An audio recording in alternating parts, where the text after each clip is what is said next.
22 million black victims of Americanism are waking up, and they're gaining a new political consciousness, becoming politically mature.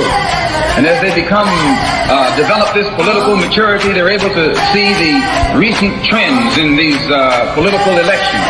Any minority that has a block of votes that stick together is in a strategic position. Either way you go, that's who gets it. You're in a position to determine who go to the White House and who stay in the doghouse. You're the one who has that power. You and I have never seen democracy. All we've seen is hypocrisy. Today, look around America. We see America not through the eyes of someone who has enjoyed the fruits of Americanism. We see America through the eyes of someone who has been the victim of Americanism. We don't see any American dream. We've experienced only the American nightmare. We haven't benefited from America's democracy. We've only suffered from America's hypocrisy. And the generation that's coming up now can see it and are not afraid to say it. And are not afraid to say it. And are not afraid to say it. Welcome, welcome, welcome. You were tuned into Black Westchester Presents the People Before Politics radio show. Live simulcast on Facebook, Instagram, YouTube, LinkedIn, and Twitter or X or whatever you want to call it these days. Welcome, welcome, welcome. Couple of quick things before. I'm AJ Woodson, my partner Damon K. Jones. Damon K. Jones, like the notorious B.I.G., got a story to tell, but we're going to do that. I'm not telling that one today. Oh, okay. Well, I'm sure he got something to talk about, but we got a couple of things real quick. So first and foremost, we always say her name. Today is the 9-year anniversary of the Speak and Be Heard, Say Her Name, Ray Ned Turner Town Hall. In July 2015, 6 black women were killed in police custody or by the police. Most famously was Sandra Bland, and the last one of the month was Mount Vernon's Ray Ned Turner, who had stole $35 worth of crab legs and died in police custody in Mount Vernon Police Department. So, today we're dealing with civil rights, criminal justice, and all that. Very important. We remember those who lost their lives. Even though the stories even though it's 9 years, we must always say their name, say their name, say their name. Moving on. Go ahead.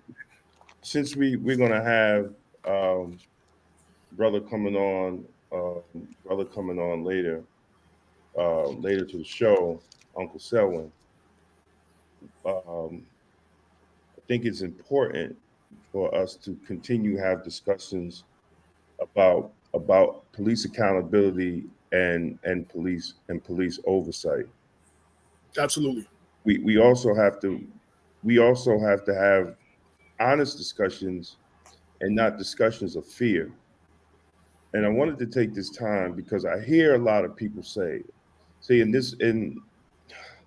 and we have to explain. We really have to explain what's going on and how do we deal and how do we hold on. AJ, just say something for a second. All right, no doubt. So speaking about the town hall, let me remember it was joined. There were several activists, community activists, and several mothers who lost loved ones, died at the hands of police. The forum included pastors from the community, Constant Malcolm, mother of Ramali Graham, say his name. Danette Chavez of the National Action Against Police Brutality, and Sharon Salam, mother of Yusef Salam, formerly of the Central Park Five, now the Exonerated Five, and now New York City Councilman representing Harlem. And it was moderated by our own Cynthia Turnquest Jones, who was the CEO of the Brown Urban Mother Partnership, the BUMP. Shout out to Cynthia and all that put this together, that was held in Mount Vernon at the mansion. Yo, did you want to say any more of that? Because I got a couple more. Yeah. I wanted to just, I wanted to just address some stuff because, and people might disagree with me, but I really don't think when we're talking about police immunity, and they're saying Trump is going to give police immunity. Police already have immunity. The police already have immunity, and when we have these lawsuits, and if y'all think I'm not telling the truth, when we have these lawsuits, that's why they don't sue the police personally, because they already have immunity. I do not believe if he does the immunity thing, you won't have any lawsuits against police departments or anything. No. The federal government, no. The federal government cannot make those sweeping type of laws with police departments. I'm saying that's what he's talking about. We have to be clear. Yeah, but you can't do it unless they're going to change the posse comitatus rule, because the government cannot use the police as standing armies. That's why when President Barack Obama put out the 21st century policing, it can only been recommendations. Then I challenge anybody to say that I'm wrong. It could only be recommendations. He couldn't make those national policy changes. It has to be done by state by state. That's why they don't say that your police department runs by federal standards. They say state minimum standards. It's up to the state. It's up to the municipalities. The president cannot do it unless they're going to change the posse comitatus rule. Well, that's what I wanted you to address, that it can't be done. And I don't believe he's going to be able. He's even going to be able to change that. So when we're talking about immunity, please, politics is local. Politics is local, and it kills me that we have Democrats and Black mayors all over the United States, and we're not having actual police accountability policies in these cities. Then they're going to scare you that Trump is going to be able to do it. No. Make your local town, city, and state representative pass these laws. Your district attorney, right? And your district attorneys and your attorney generals. You know, we're living in New York. We haven't heard anything from Tish James about police reform and accountability of the police departments in New York that she's over. And she hasn't. Even after we made all these recommendations, sent all these reports to her office under Governor Cuomo, which she was supposed to make recommendations of best practices, and she did not do that. Let's start when I'm not for fear, right? You could support Trump, you could support Kamala, you whatever you want to do, but what I'm not having is these fear pushing people about policies and accountability of police when it comes to Black and brown people. So let's not get that. Let's get to the truth. And if I'm wrong, prove me wrong in the Constitution. Prove me wrong when there's a law that they can do it, because the posse comitatus rule says that the government cannot use police as standing armies. And that's why President Barack Obama could not. You could go in. President. No, it's okay. President Barack Obama couldn't force the police departments to use the 21st century policing model.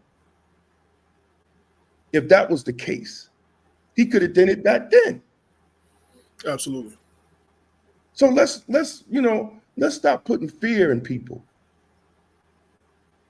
And if people disagree with me, they disagree with me. But I'm saying, prove us wrong. Prove me wrong in what I'm saying. Because I'm really tired of this fear mongering in this political cycle. when Black people need to do for ourselves and need to demand our interests in this in every political cycle and in every level of government. People want to make it personal against Kamala. It's not personal against Kamala. But when do we demand what we're supposed to demand? When do we get things for our vote instead of we just making history? And we ain't getting no legislation from it. We ain't getting no laws because Black people have been directly affected from the laws and the policies of the United States since we have been brought here as slaves. And if we don't get anything that directly addresses that to the descendants of slaves and the Jim Crow and the racism and the redlining and the police brutality, then we just fooling ourselves. We are just fooling ourselves. And Negroes even scared to bring up reparations while they're sending billions of dollars to all these other countries. And we scared to talk about reparations. And we think because we're going to have a Black person in there, we are winning. We did that before. We've been there before with President Barack Obama.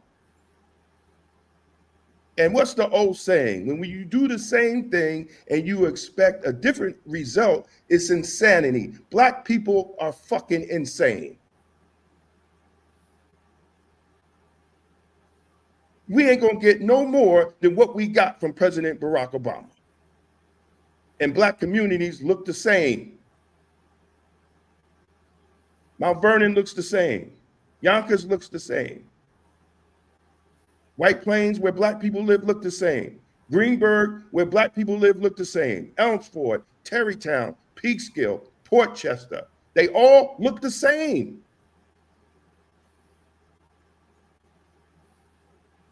I'm done. So, before I move on to that, you did mention Tish James. You did mention what she hasn't done. Shout out to Raymond Fowler, Rodney Bynum, and Reverend Hollis, who are, I think, tuned in. She also has not come back whether she is going to indict the officer of New Rochelle Police Detective Stephen Kahn for the death of Jarrell Garris that took place July 3rd, 2023.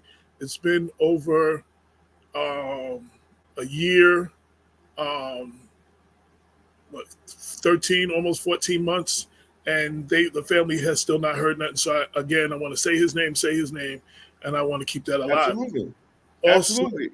And she still hasn't responded to the letter of the families of previous victims to ask what is she going to do and how is she going to address it. She still hasn't answered that. Only thing she talked about since she got in office was Trump. See, this is where we get fooled by this BS. You don't respond to family victims over a year. You don't even give them an update or anything like that. You don't respond to a letter with victims, with families of victims throughout the state of New York.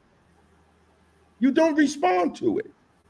But every time these families see you on TV, you talking about Trump. We are getting so hypnotized by this foolishness. We're forgetting our own interests. And I'm going to quote the late and great Reggie Lafayette, who told me, and me, it's not about personal friendships. There's no personal friends. There's no personal enemies. It's just personal interests. So Black people, what are your interests? And don't tell me we just don't want Trump to get in. I have to have, as a grown man that reads a book a month, you're going to have to tell me a little more than that you just don't want Trump to get in. You have to tell me, what are we getting? How are our babies not going to be starving, not living in poverty? We're in Westchester County, and there's many, many Black and brown babies living in poverty. 40% of single Black mothers live in poverty. Average Black family is making around 60,000 a year, and the average house in Westchester County is 700 and something thousand. How are they going to own a home? How are they going to own a home? And now banks are buying up homes and then renting them out, which raises the market of the houses. So how is the average Black person going to own a home? Oh, you're going to tell me, well, we're going to raise the minimum wage. Well, how are you going to do that where mom and pop businesses can't afford $25, $30 an hour for an employee? How are you going to fix that? Instead of talking all this kumbaya stuff, we need solutions as Black people. We own less land now than we had when we were freed from slavery.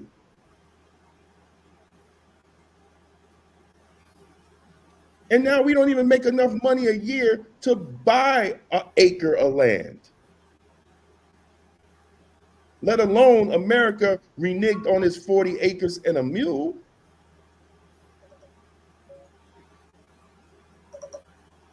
So this is what they need to, whatever party says they represent us, this is what they need to talk about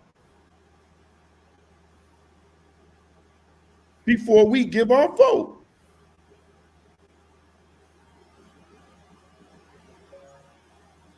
Or we're going to be in the same predicament with these foolish entertainers like Steve Harvey telling Black people not to demand nothing. What kind of slave-minded Uncle Tom foolishness is that?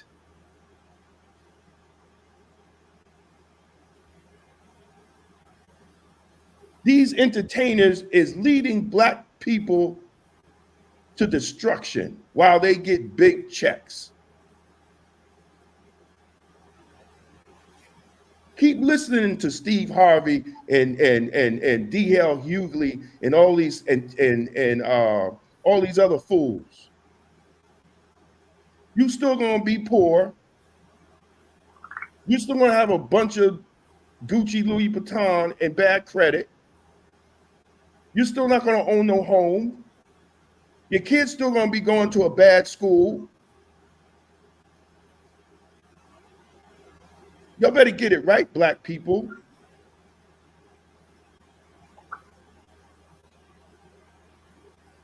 Because this is ridiculous. And you're still going to be shot and killed by police. Because these politicians you're putting in office are not changing policy, legislation. They're not changing nothing.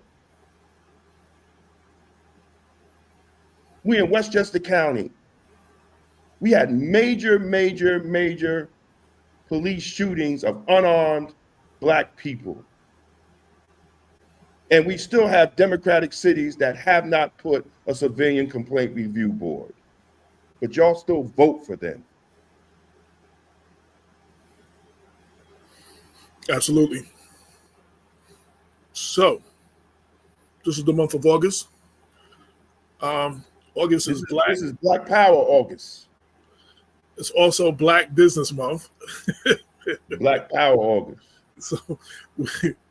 So and they keep and let me tell you something. If they keep on not paying attention, it won't be Black Business Month because we won't have no businesses. It's also the 10-year anniversary of Black Westchester. The 10-year anniversary commemorative issue is coming out in the next 10 days or so. So you still got chances, all you people that said you were interested, to get your last minute advertisement in. If you want to support us, you can make donations and the whole nine. Been rocking, been giving you the news with the Black point of view since 2014, and the radio show been giving you real talk for the community since 2014. And we always say we always complain about the media not representing our interests. When you have local, community, independent, free media that does, you have to support it, because freedom is not free. So look out for the issue coming soon. Like I said, you get your ads in the next couple of days. Thank you, HB Davis, and congratulations on the 10-year milestone. Sandy, our guest, will be here in the next 15, 20 minutes or so. Thank you for tuning in. Thank you, everybody, for tuning in and holding us down for 10 long years. It's been 10 long years. It's been a lot of bumps and bruises. We made this up as we went along. We did this because we was tired of how we was portrayed in the media. We wanted to tell our stories, and stories that don't get told by the mainstream media. Some of it is by design. Some of it their producer don't think it's a big enough story. Till Black Westchester makes enough noise, then all of a sudden it's a bigger story. So if it wasn't for the Black Westchesters and the traditional Black media out there, some of these stories will never get told. So we stand on the shoulders of all of them. So thank you all. And we thank everybody for their support. But imagine for 10 years, you have been reporting and talking on issues that not only affect Black people, but affect society. And imagine you start repeating yourself. Imagine every election year you repeat yourself. Just imagine that. And imagine for 10 years you've been reporting on issues in communities of color, and you're reporting the same issues every year. Just imagine that. I remember one day you said the police killings, got to a point where you could almost use the same press release and change the name. I was just changing the name, the police department, and the date. And it's getting like, and that's what, as the editor of Black Westchester, that's what it seems like. That's what it feels like too. Sometimes I'm telling the same story. I'm just changing the date, like you said, the police department, the name of the cop, the name of the person who got killed. But basically, it's like telling the same story over and over and over. It does get frustrating. You wonder if people are listening. People walk around and tell me and Damon, yo, thank you for what you do. What you do is important. We really need that. But sometimes it feels like, and I can speak for me, I don't know if Damien agrees with me, sometimes it feels like, are they really listening? Are they really reading? Are we really making a difference? Because we keep the same situations over and over and over. And it seems like, very few changes. The only changes we get is different faces in the city hall, different faces in the county exec's office, different faces in the different offices, different district attorneys, but we're still telling the same stories. And as a historian, when I read back the traditional African American papers, sometimes I feel like I'm telling the same stories that they were telling. That they were telling. We met a brother. I actually didn't get a chance to meet him when he came up here. He's from South Carolina. He called after Damon wrote the article paying tribute to Keith Herman, who along with Ernie Davis was the first Black county legislator in Westchester County. And he was like, he was doing this work in the 60s. He's since retired and is now a pastor out there. And he said, you know what? At some point he gave up, and then he saw Damon's article and he went through the website, and he was rejuvenated. And he's telling me a lot of stuff he read is the same stuff that they was dealing with in the 60s and the 70s, and we're telling the same stories. It's a little bit different. Things change, names changes, places changes, but some of the situations have not changed, and that's frustrating after a while. You know what I'm saying? And it's just like, it's going to continue happening until our people are sick and tired of being sick and tired, and we're going to continue to do our part as long as we can, but it's going to take all of us for there to be a change. So. In 5 minutes, for those wondering, about 5 minutes or so, we're going to bring on our guest, Selwyn Jones, the uncle of George Floyd. We wrote an article recently. He joined the March for Sonia Massey in Chicago. And you can go click on the link, go catch that on the first page of Black Westchester, see the video of him speaking.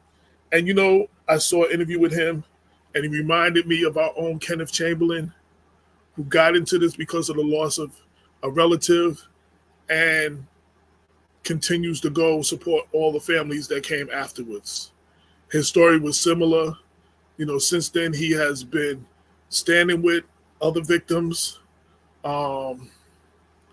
I think your IG feed went down. If you can't catch it on IG, Jennifer, we are on Facebook. No, wait, hold on. I'm trying to feel back up. He's fixing that, but we're also, just for anybody else, we're on Facebook, my page and Damon's page. We're on YouTube on the Black Westchester page and Damon's page. We're on LinkedIn on my page, Damon's page, and Black Westchester. And we're on X on Damon's page and Black Westchester's page. So you can catch it on all of those. YouTube as well, Black Westchester and Damon's YouTube. So you can follow it on all of that. But I just wanted to give this man his props. It's unfortunate if you're talking to somebody, mute your mic, Damon. It's unfortunate that we keep having these situations and that people like Kenneth Chamberlain and people like this brother Selwyn join these fights because of what has happened to them, because of losses that they had in their family. And, I watched our brother Kenneth Chamberlain, shout out to him, who's still fighting for justice for his father, 12, 13 years later. I personally watched him stand with other families like Jarrell Garrison and Rochelle and several others, Raynette Turner's family again, which was 9 years ago. And all these other family members, I can't remember the brother's name, in Brooklyn, and we went. He stood with Ramali Graham's family in the Bronx. Okay. Damon to be back real soon. He got to handle something real quick. So, I want to. In the story, he says my nephew's death was bad, but to see them knock on the door, to see this lady who was obviously in a mental crisis, to take advantage of her is absolutely horrible. Mr. Jones said about Sandra Massey, and he stood with the family. He co-founded an organization called Hope929 Organization, a charity focused on promoting civil rights and creating change in honor of his nephew George Floyd. I want to welcome to the show Mr. Selwyn Jones. It is an honor, my brother, to have you on the show. Just so you know, like Black Westchester has been standing with and covering these issues over and over. I'm actually working on a book that should have been out before your nephew, but there have been so many incidents after it's still not out yet. White people cannot comprehend the deadly consequences of being Black. And it talks about I've heard that one before. Huh? I've heard that one before, man. I appreciate you giving me an opportunity, and that was such a grandiose introduction. I give God the thanks. Man, because without God, without something that fuels my fire, Selwyn's not here. George Floyd was my big sister's baby boy, as I always reiterate. And we come from old deep South, tobacco putting in, white person calling you nigga, uh, giving you a dry tobacco nab and a little bitty pop when they gave the other people the big pops and a ham sandwich. That's where I come from. I come from because I got these beautiful freckles, getting kicked and beat up as a kid because nobody looked like me 60 years ago. So I come from all those places, man. But to sit down one morning at 7 o'clock, and I just watched Ahmaud Arbery.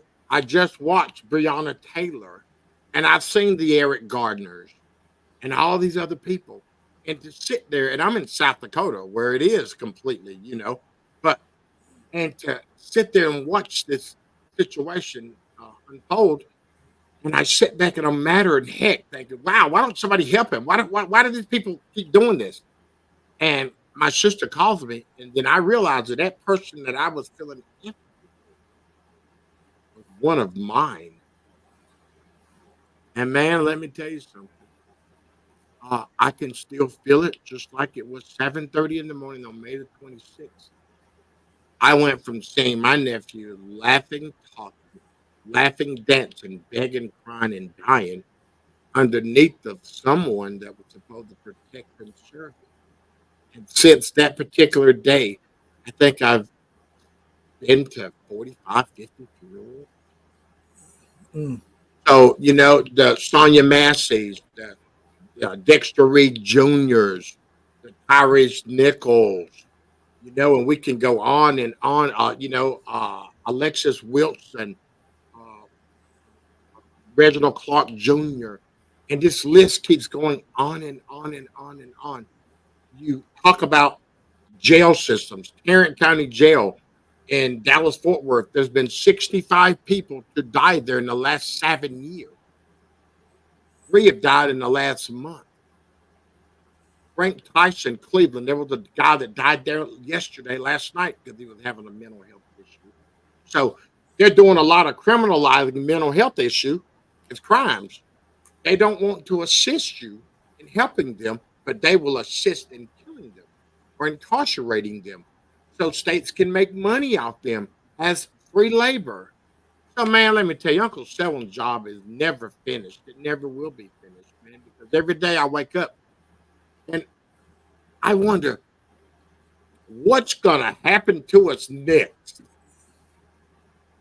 What's going to happen to us next? And it looks like what might happen to us next is that guy that totally destroyed a lot of things 8 years ago is going to come back around. 4 years ago, is going to come back around. So, man, when do we ever get a break? Absolutely. When do we ever get a break? Absolutely. One of the things I always said, in the Bible, they break up AD and BC, after death and before Christ. That's the difference. And criminal justice is before George Floyd and after George Floyd. George Floyd was the perfect storm because of COVID, and everybody was locked in. They saw this video over and over. People that normally wouldn't be in front of their TV, you couldn't escape it. It set off protests in most of the major cities in the United States, all over the world, and 22 other countries. You know what I'm saying? All over the world. This was the thing that made everybody start talking about. But elected officials talking about bringing criminal justice reform and all this other stuff. And Black Westchester started in 2014, and June and August, a month or so later, we lost Mike Brown, and then we lost Eric Garner. Kind of changed the trajectory of what we did. But with Eric Garner, though, everything that we always were saying, oh man, I wish we had it on tape. We had it on tape. I wish they would have ruled it as a homicide. They ruled it as a homicide. Like, it was like, there's no way the cop is going to get away with this one. And look what happened. I will be in New York on the 14th. Gwen Carr, which is my dearest friend, is having a gala, and I'm going to go and support her. Me and her spoke at Harvard 2 months ago for channeling grief and activism. And when I saw that Eric Gardner thing, when I talk to her now, I have to salute her because she's different. She's different. Gwen Carr is at it 24 hours a day. She's got a building. She's giving back to her community. Gwen Carr did not get 1 cent. Selwyn Jones did not get 1 cent. Because with the ability of the way that my nephew died, if I can't take this and make a big impact on this world, because keep in mind, COVID, Derek Chauvin was not supposed to work that day. Darnella Frazier never walks her niece down that block because it's a gang community. So she never goes to that store. So all of these elements came together, and for 3 days, the whole world came in unison, and they were saying my big sister's baby boy name because what kind of food do you eat? You say soul food? Was that the food? What'd you do? You're muted. Uncle Selwyn, this is Damon K. I'm looking at him. He busted right in on us, man. I'm like, whoa. Yo, Dave, this is my partner. We started Black Westchester together. We co-host the show. Damon, your mic is muted. Yeah. He had to go. He had to run, take care of something real quick. But I apologize, Unc. I was trying to get the banner off so we could see your face. Okay. But thank you for coming to the show. I really appreciate it. Gray Beard's on the show today. The Gray Beard. Ain't nothing wrong with that, brother. So, man, I'm just telling you, brother, people that couldn't read and people that did want to read. And everybody had it stuck in their face, just like they stick racism in our face, just like, oh, God, what do you think about that dark-skinned brother with that fair-skinned white person with that little bitty Asian girl as their daughter now? They're sticking it in our face, and it just looks so totally unnatural, And they stuck systemic racism in our face for so long that guess what happened? We started believing it. Right. A lot of our people started believing it. And George Floyd gave us an opportunity where you don't have to believe it. Right. I mean, we've got the people down in the goon squad down in Memphis, Tennessee. They're arrested. And I hate to say this. This is one of the worst things that I've probably done since I've been doing this. Is when I had to go down to Memphis, Tennessee, and to see that 5 blue, because we're not going to distinguish whether they were black or white, but that 5 blue pulled that heinous crime over an X. That's right. What were they thinking? What were they thinking? They said, or they weren't thinking, hey, exactly. They set our race back. Because everybody already thinks that black men are animals. We kill and beat and pillage and loot and stuff.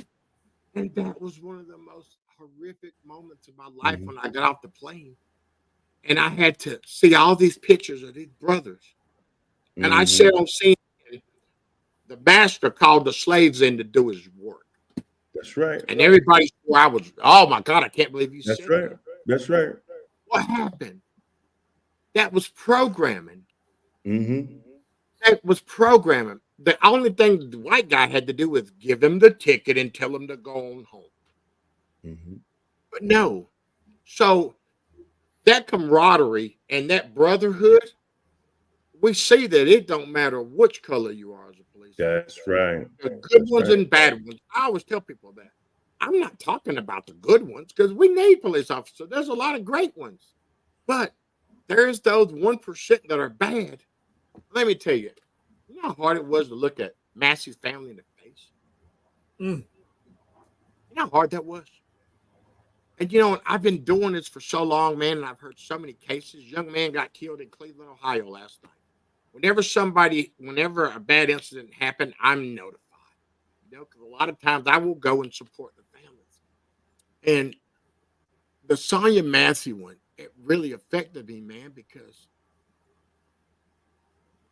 when George Floyd said, "Mama," I honestly think in my mind that my sister had her hands down because she died a year and a half before him. And I honestly think my sister knew. My sister had her hands down and said, "Come on and come with me, son." Because if you seen that video, you knew that the black dude was dying in that. That's right.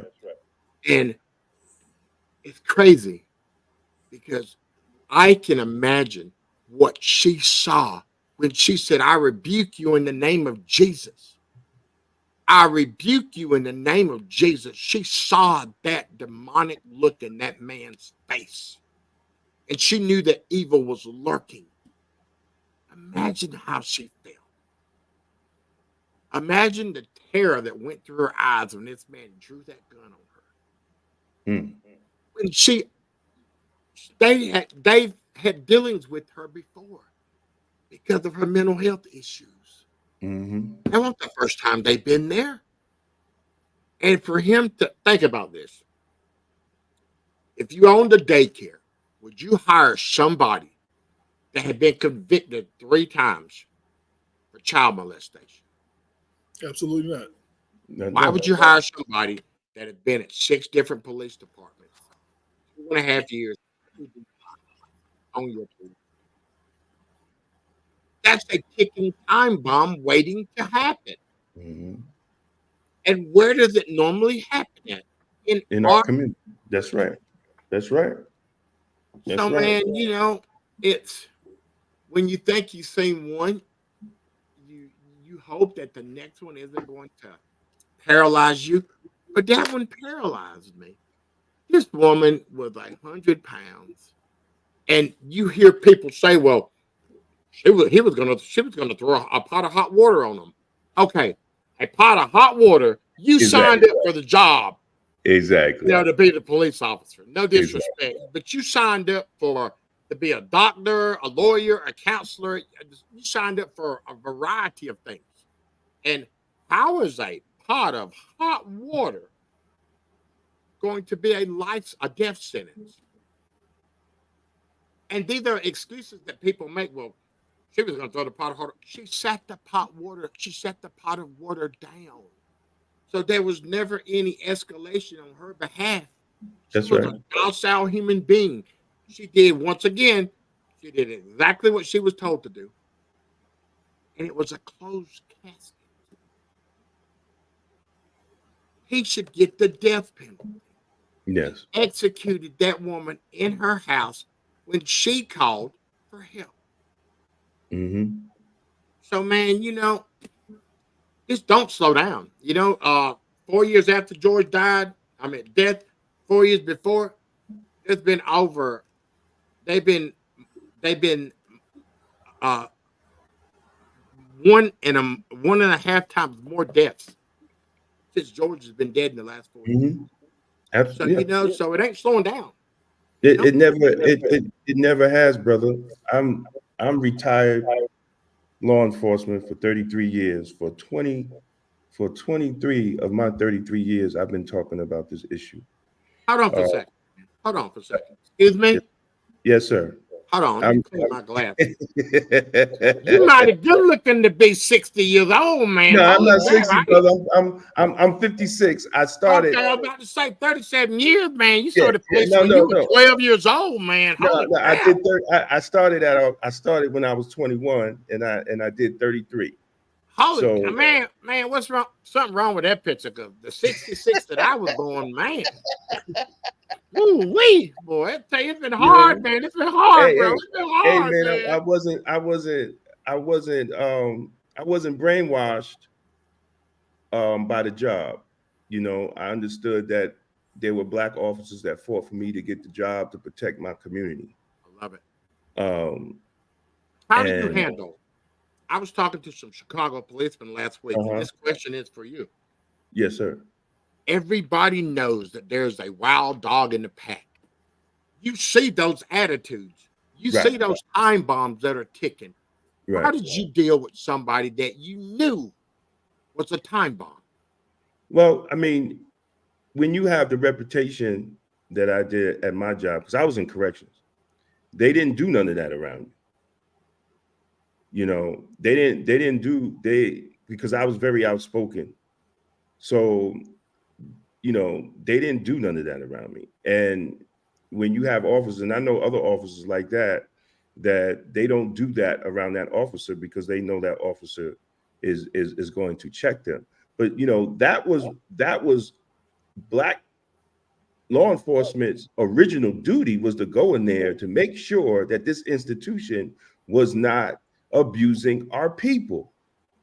But we got caught up. We got caught up with the slave badge, and we, like those brothers that you was talking about that did that. That was not only embarrassment for Black men, that was embarrassment for Black law enforcement. Those of us that go to do the job to protect our community, to make sure that our community is safe, and be those type of problem solvers, that our people need in the law enforcement institution. I was hated. I was hated even by Black officers. I get it. Right. I really get it. But, when I came in 90, it was a different type of Black officer, because they came out of the civil rights era, the Black Power era, and some was in the Nation of Islam. There was a lot of NYPD that was in the Nation of Islam. So the community aspect with the older officers were there. We just didn't have social media and all that stuff at that time. But now, Now you're telling our age. Right, exactly. And now, to see Black officers do that, to Black people is horrendous. I used to tell everybody, I will go harder on a Black officer than a white officer, because I expected from the white officer. Those Black officers, you shouldn't be doing this, bro. I'm going to go at you. I'm going to get you. You know that they are. I'm thinking, well, I can only speak for one that I literally know the stats for. There's over 6,000 deaths in New York a year, while in custodial deaths. Mm-hmm. Think about that. And how many of those are related to medical assistance? A lot of them. I'm pushing a bill called the Medical Civil Rights Bill, which would call for immediate medical attention for anybody that's with any involvement with a peace officer. If you're at a mall cop, if you're at a college, that's right. George Floyd hollered or Eric Gardner said, "I can't breathe," they had to subdue them in a timely fashion, sit them up in a prone position, and give them medical assistance. So how many people are in jail? And I've heard of probably 5 in the last week. One guy stayed in there for 10 days. He was Andrew Askew in Cleveland, and he was in there for 10 days, and he had a bleeding ulcer and died. And there was this dude that was just in Cleveland, Ohio. He was in a slammer cell. And now, am I correct?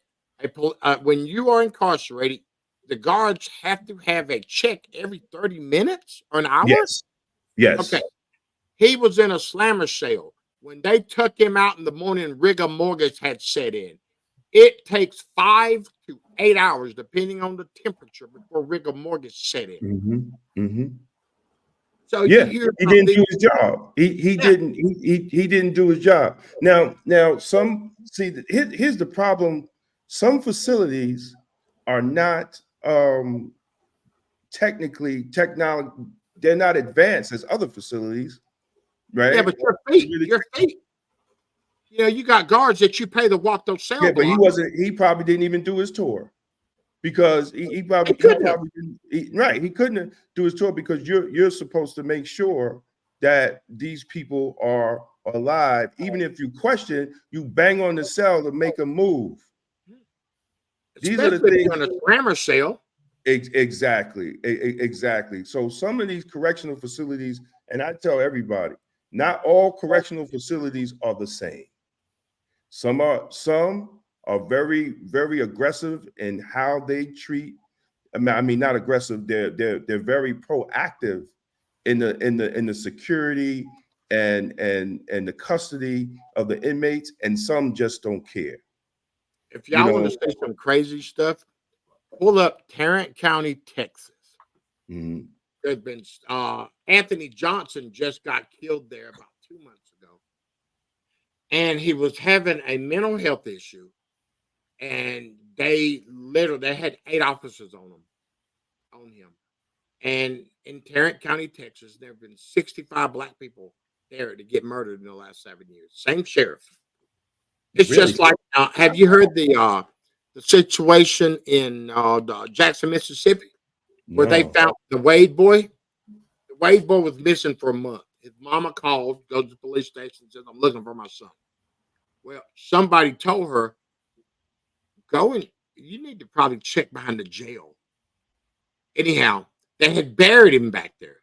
They Wow. said that they did not know they did not know he had no identification on him. When they exhumed the body, guess what was in his front pocket? His ID. His ID card. Yo, you can't. His grave number was 617. There's been 800 people missing in Jackson, Mississippi from 2004 to 2024. And I think we found 617 of them buried behind a jail in Jackson, Mississippi. So, man, they're not slowing down. No. Think about that. Think about that. How now? Somebody had to dig the hole. Somebody had to tell somebody where to dig the hole. Somebody had to open the gate. Exactly. And nobody's been arrested. Because when there's no accountability, accountability. He's a former Marine. The gentleman he's talking about is a former Marine. This happened on June 24th or something. Yeah. The medical examiner classified the death of the 31-year-old as homicide. The former Marine, he died on April 21st. He died on April 21st, Tarrant County Jail, after a struggle with the jailer outside the cell. Examiners ruled that Johnson died from a mechanical and chemical asphyxia, meaning he could not get enough oxygen because his airwaves were being restricted by chemical or physical force or object. I put the link up. And people can. So they must have sprayed him with something while they was beating the hell out of him. Well, if you look at the video, if you getting hashtag Justice for George, I had the video up of all the crimes that I've seen, and oh my God, that was bad. But let me tell you the worst one. The worst one to me that I've seen since Sonia Massey was the young man in Milwaukee that went into the girls' bathroom. He was having a mental health crisis. He goes into the bathroom of the Hyatt Hotel. They drag him out. Employees dragged the man out by his leg. And they were beating the heck out of him.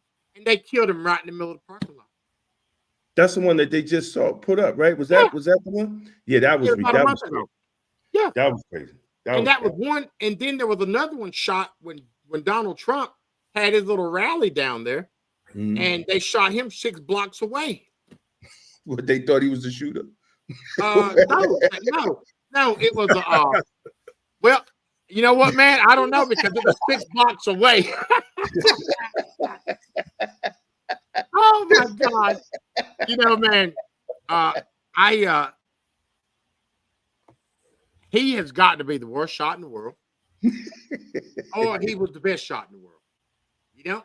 There's a lot of right. There's a lot of oh my God. Yes. I find it hard to believe that you can miss a shot by 1/8 of an inch. But yeah, we never know. Like we never know. The wind could have disturbed it or something, just to nick the ear, maybe. You know what I'm saying? Yeah. Even if Donald Trump was looking forward, he probably caught more meat. Because remember, he had his head hey, look at there. Look at there. Anyhow, I'm gonna leave it alone, man. Uncle Selwyn's not a politician, he's a humanitarian. Look at there.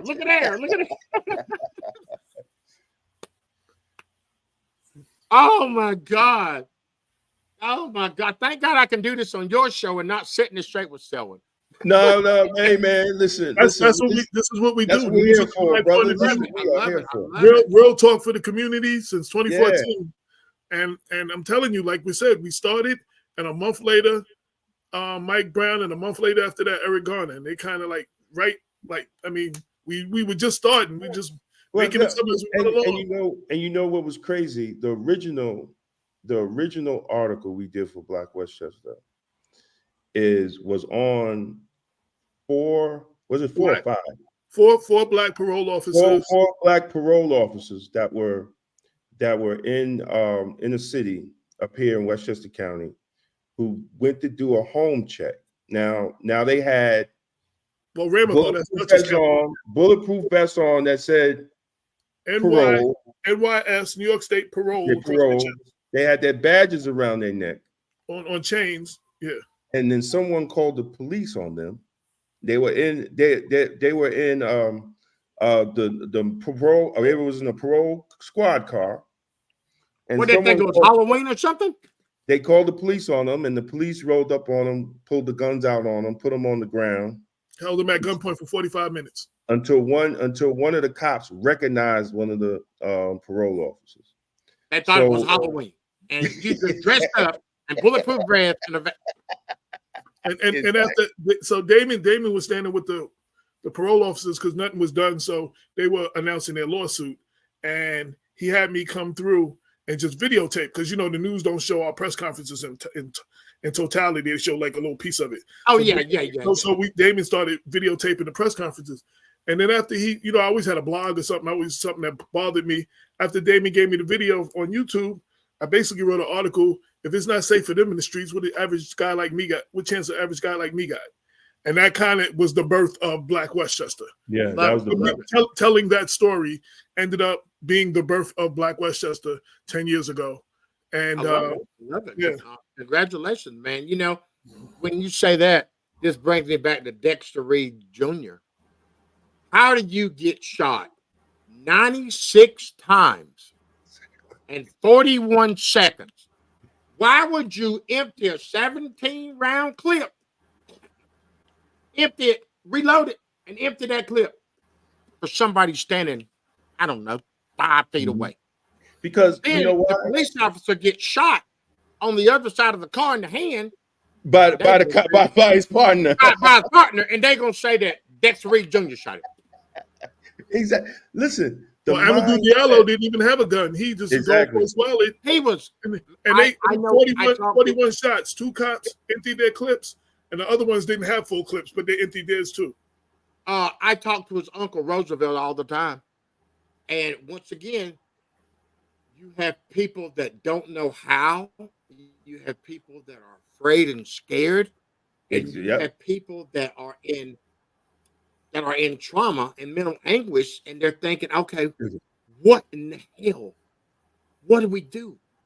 And I have been able to communicate with some of these people. I got a call from a young lady. Her son died in jail at 8:30. She called me at like 9 o'clock and said, Uncle Selwyn, can you help me? And that's the thing that I have done, and I'm so proud of, that people are able to call me and say, hey, Uncle Selwyn, is there anything that you can assist me at? Are there any ideas that you have? That's right. Because I just left St. Louis, Missouri. There was a international peace conference down there. The community and the church are non-existent anymore. When we were kids, you had a barbecue, you had an Easter egg hunt, you had a baby day, and now that's non-existent. So I've created an event called Put Down the Guns and Pick Up the Weights, where we want to work through that church, through that community, to pull them back together, man, because we need spirituality. And one of the biggest things that really bothers me, we're talking about people getting compensated for death, is, I'm going to get in trouble for this one. No, you ain't. I really, really, really I'm going to get in trouble. I hate, this is one of the things that I hate. You hear mothers, some mothers, that are screaming from the top of the mountain about what happened, and their son. No, nobody's son should be killed, murdered, in any way, shape, or form. But if you got a 13-year-old kid that just stole a car, and it's 2:30 in the morning, exactly, and he got shot, my first question that I want to ask is this: where in the hell were you at to have a 13-year-old kid out at past 12 o'clock? Because when we grew up, my mama told us anything after 12 won't no good business. Right. So there's a lot of parents that can help us with these cause. Absolutely. You know what I'm saying? There's a No, lot of parents can be parents and not be at the bar, not be drinking, smoking weed, and be there for their kids when they're 4, 5, 6, 7, 8 years old. When those impressive years and the years that their brain is live. And when they're 21, 22, 23, and they find themselves in incredible conditions, it's somebody else to blame. I hate that. Exactly. As we police the police, we must police ourselves. Absolutely. We have to police ourselves. We don't have community no more. Because I'm gonna tell you, at 7, 8, 9, if I was out in the street, somebody on another block was calling my mom or coming, grabbing me and taking me home. You like you understand what I'm saying? Holla. Yeah, there was no hanging out, and there was no hanging out. Somebody else's parent was grabbing me taking out. accountability for your butt. Right, exactly. right. Respect. Exactly. Now, you remember back in the day when grandmama was 62, mama was 40, the daughter was 18, and the baby was over 5. Why are you laughing? Why are you laughing? I'm only 5 years older than you. You know what I'm talking about. Mama, grand now is 36, the daughter 24. Hear me again. Grandmama, grand is 36, the daughter 24, the young 12, and she got a 2-month-old baby. Right. Exactly. And grandmama's still going to the club, so she can't babysit. Grandma going to the club with the daughter. Yeah. So man, so that whole dynamic of that respect factor and that mothering, that grand is non-existent anymore. Right. Exactly.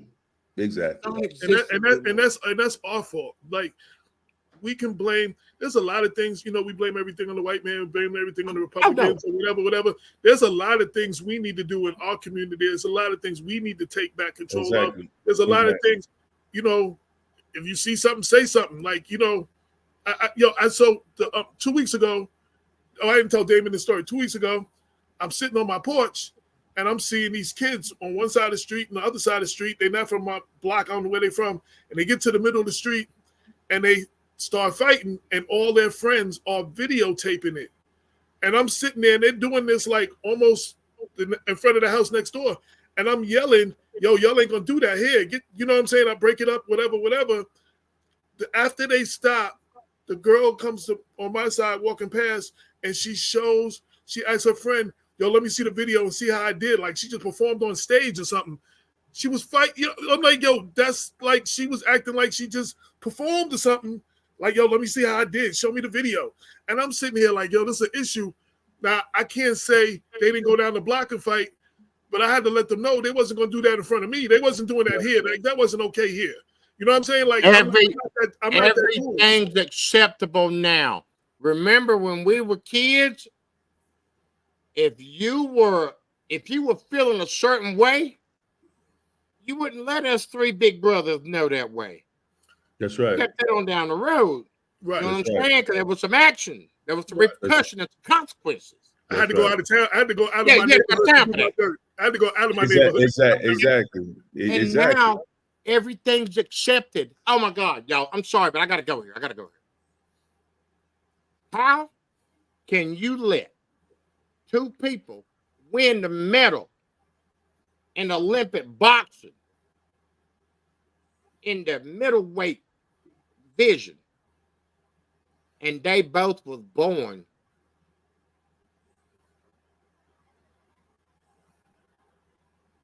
they were born not as ladies?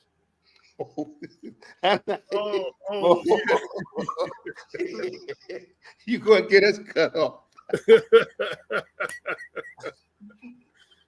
Is that real talk for the community? This is the show that ain't afraid to say. I was thinking he was going to go there, but I'm like, he ain't going there. Man, I had to do it, man. I had to do it. Now, wait, let me explain myself. Let me get myself off the hook, okay? Cheryl Miller was the baddest basketball player in the world. Absolutely. Remember, Flo Hyman, the volleyball player when we were kids. Diana Taurasi, Cynthia Cooper, they fought for years and years and years to get women's sports so they could get compensated. Think about that. They make $248,000 a game for a season. Right. Play basketball for a season. LeBron James makes $248,000 a game. Per game. Is it fair for women to have to fight the way they have fought to get their sports popular enough so they can get paid? Remember the Jamaican track star that produced so much estrogen that they wouldn't let her run? Right. She was born a girl. Now, I don't think it's fair for them to have transgenders competing in the sports for women if you weren't born a woman. I think it's and I'll be honest, and I know some people, I'm looking at the thread, some people are getting upset. We're not talking about the police brutality. We're talking about fairness against women. At the end of the day, I'm gonna be listen. As a father of a daughter, I would have a problem. One person said that those boxers was born female, but with high testosterone. That's what somebody from Facebook said. Well, I'm sorry if they had too much testosterone. I'm sorry. But the butt whooping they were giving those people, a lot of people thought they weren't. Well, let me finish. I'm going to say this is how I feel. As the father of a daughter, my daughter will be 35 this year, but as a father of a daughter, I would have a problem if my daughter was in high school basketball or a track or something like that. And Bronny James and someone who was born a boy who now identifies as a girl was playing with her in the sport. It's not fair. I mean, I would have a problem with that. And this is not about being transphobic. No. It's not about wait. And I'm speaking as a father. It's not being about transphobic. It's not about being homophobic. My son's gay. I'm not saying that people can't feel how they feel and identify how they identify, but as far as boys who were born boys playing in girls' sports against girls, like you could take the wackest male player in the NBA, and he's better than and put him in the WNBA, and he might be scoring 50 points a game. You know, and that's an unfair advantage, you know, body size and all that other stuff. And that's all I'm going to say about that, because I want to go back to the police academy. I reckon the reason why I bring these points up is because with what we do for fighting for people, we fight for people in all aspects. Exactly. So I just don't fight for police brutality. I just don't fight for gun violence. I fight for domestic violence. I fight for missing children. It's a fight that I've been given an opportunity to fight for every wrongdoing in this world, man. Because when you fight, you can't pick and choose where you fight. I fight for the righteousness. I fight for people that don't have a voice. So that was just one of those things that just bothered me. And you're absolutely right. And for all the ladies that are upset, this is not misogyny. If you had a daughter who trained all her life to go to Olympics in whatever one-on-one sport, and she gets there and she's playing against a man, how would you feel? That's all I have to say.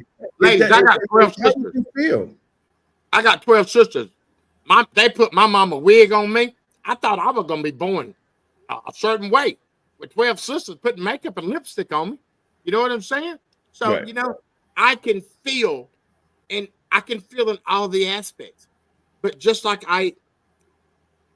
maybe I feel too much about things, you know, because man, when you've gone through all the things and trials and tribulations I've gone through, and you see bad things happen, you know, I had a neo-Nazi march in my 60 miles from where I live. Plan for true success in a society, prepare for the coming attacks of our leaders. How do we be leaders? We lead by example. We lead by not giving up, by not fighting. I mean, by not quitting. Reality is, because there's so many people that have quit on us. That's right. In our life. There's so many people that have taken the dollar versus using their impact to make change. That's right. Prime example. I know a lot of people that have been literally talked into taking dollars instead of using that impact to make a difference. That's right. And I see that all the time. Absolutely. People will come. Matter of fact, I'm not going to call any names, but I know a young lady got $1.3 million 6 months ago. They jumped in the car. They thought her baby threw out, his baby threw out a crack pipe. She was sitting in her car seat in the back. Threw the piece of paper out. The police officer come on the scene. The baby's in the back seat. His girlfriend's on the back seat passenger. The police gets there, jumps out of his car. While the officer was talking to the young man, he jumped in the back of the car, puts 2 bullets in the back of his head in a matter of seconds. They said to the mother, if you don't take this offer that we're giving you when we go to court, you're probably not going to get nothing. Most people hear that dollar amount and they think, wow, that's a lot of money. Well, guess what? I talked to her the other day. And she said, Uncle Selwyn, I should have listened to you. The fight is worth more than any dollar you can get. Simple. She got $1.3 million by the time she paid a lawyer. She paid taxes. The boy had 4 kids. She got $40,000 to raise his daughter with. And that's because they put pressure on you because they know they did wrong. So what do? They want to shut you up. And a lot of people are thinking, hey, this could help and change my life. When what we want to change is the world. We want to change the way people think. We want to change the way people police. We want to change the way people deal with people of color and deal with people of all races. And for us to throw our hands up and say, okay, we'll accept this because most people ain't never had any things. Police brutality is mainly affected in the marginalized communities. That's right. Because why? They put the alcohol, they put the drugs, they put all of these things there that they know that are going to be present. So what do? It's just like going to a catfish pond that's big as a bathtub, literally. So we have to change our mindset and how we do things and how we think and how we feel. Because I don't know, but my mama told me if what you do sometimes is what you do all the time. So we need to change a lot of mindsets in this world. I've created an app that's called Myth Cop. And what it is, it's an interactive app that if you are in any dire stress, you have a contact list. You have 2 contacts that you have as your emergency contacts. When your baby goes to college and you're worried about where she is, if she gets herself in a bad situation, she push the panic button. It connects to her 2 emergency contacts. GPS comes up so you'll know where she is.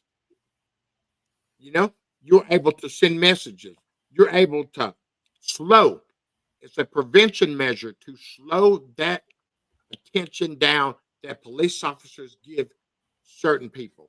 Because do y'all know this story? Hello? 10 and 2. 10 and 2. Yes, sir. No, Yes. sir. No, Yes. sir. Yes, sir. That's wrong. And we're programmed in our brain that we have to think that way because if not, we run a 75% chance of getting shot. Think about that. Have you ever literally thought about we have to have conversations with our babies of what not to do? Because our parents had to have conversations with us what not to do. I wanted to thank you, brother. I wanted to address Jennifer with all due respect. you saying that the hormones that trans women take to transition make them lose muscle mass and gain fat.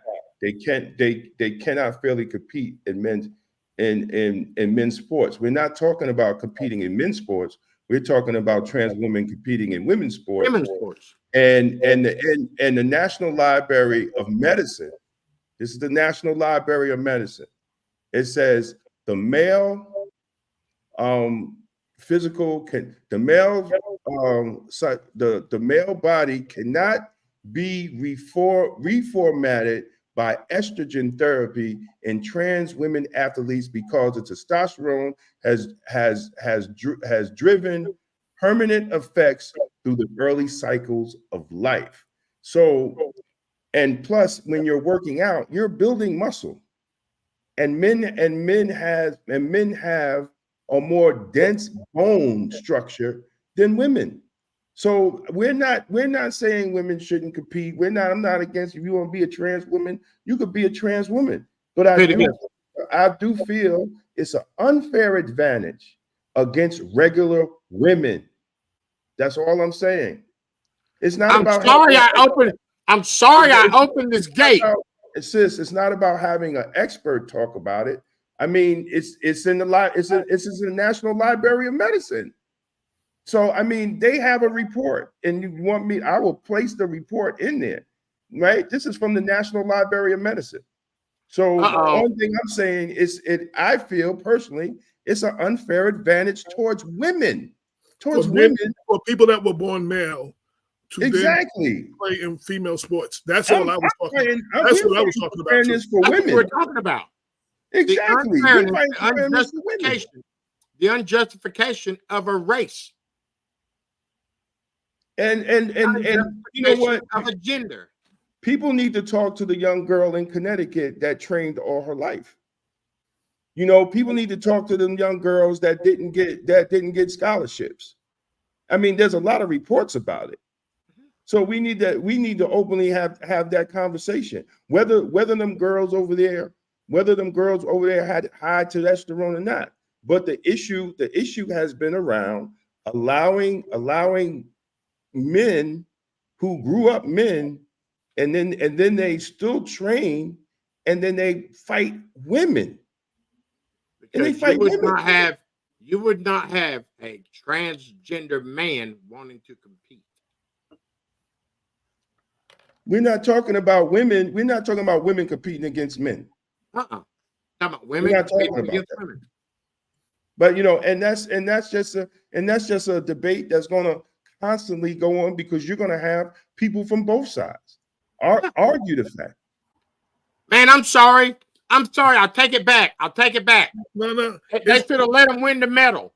Let them win the medal. So no, it's all good. But I do want to focus. I want to get back into our original conversation with civil rights and community change and police accountability, because that's something that we're all fighting for. I know we lost a couple of viewers and they tuned off, and it's a shame. And I'm gonna say this, and I hope they see this video later. It's a shame.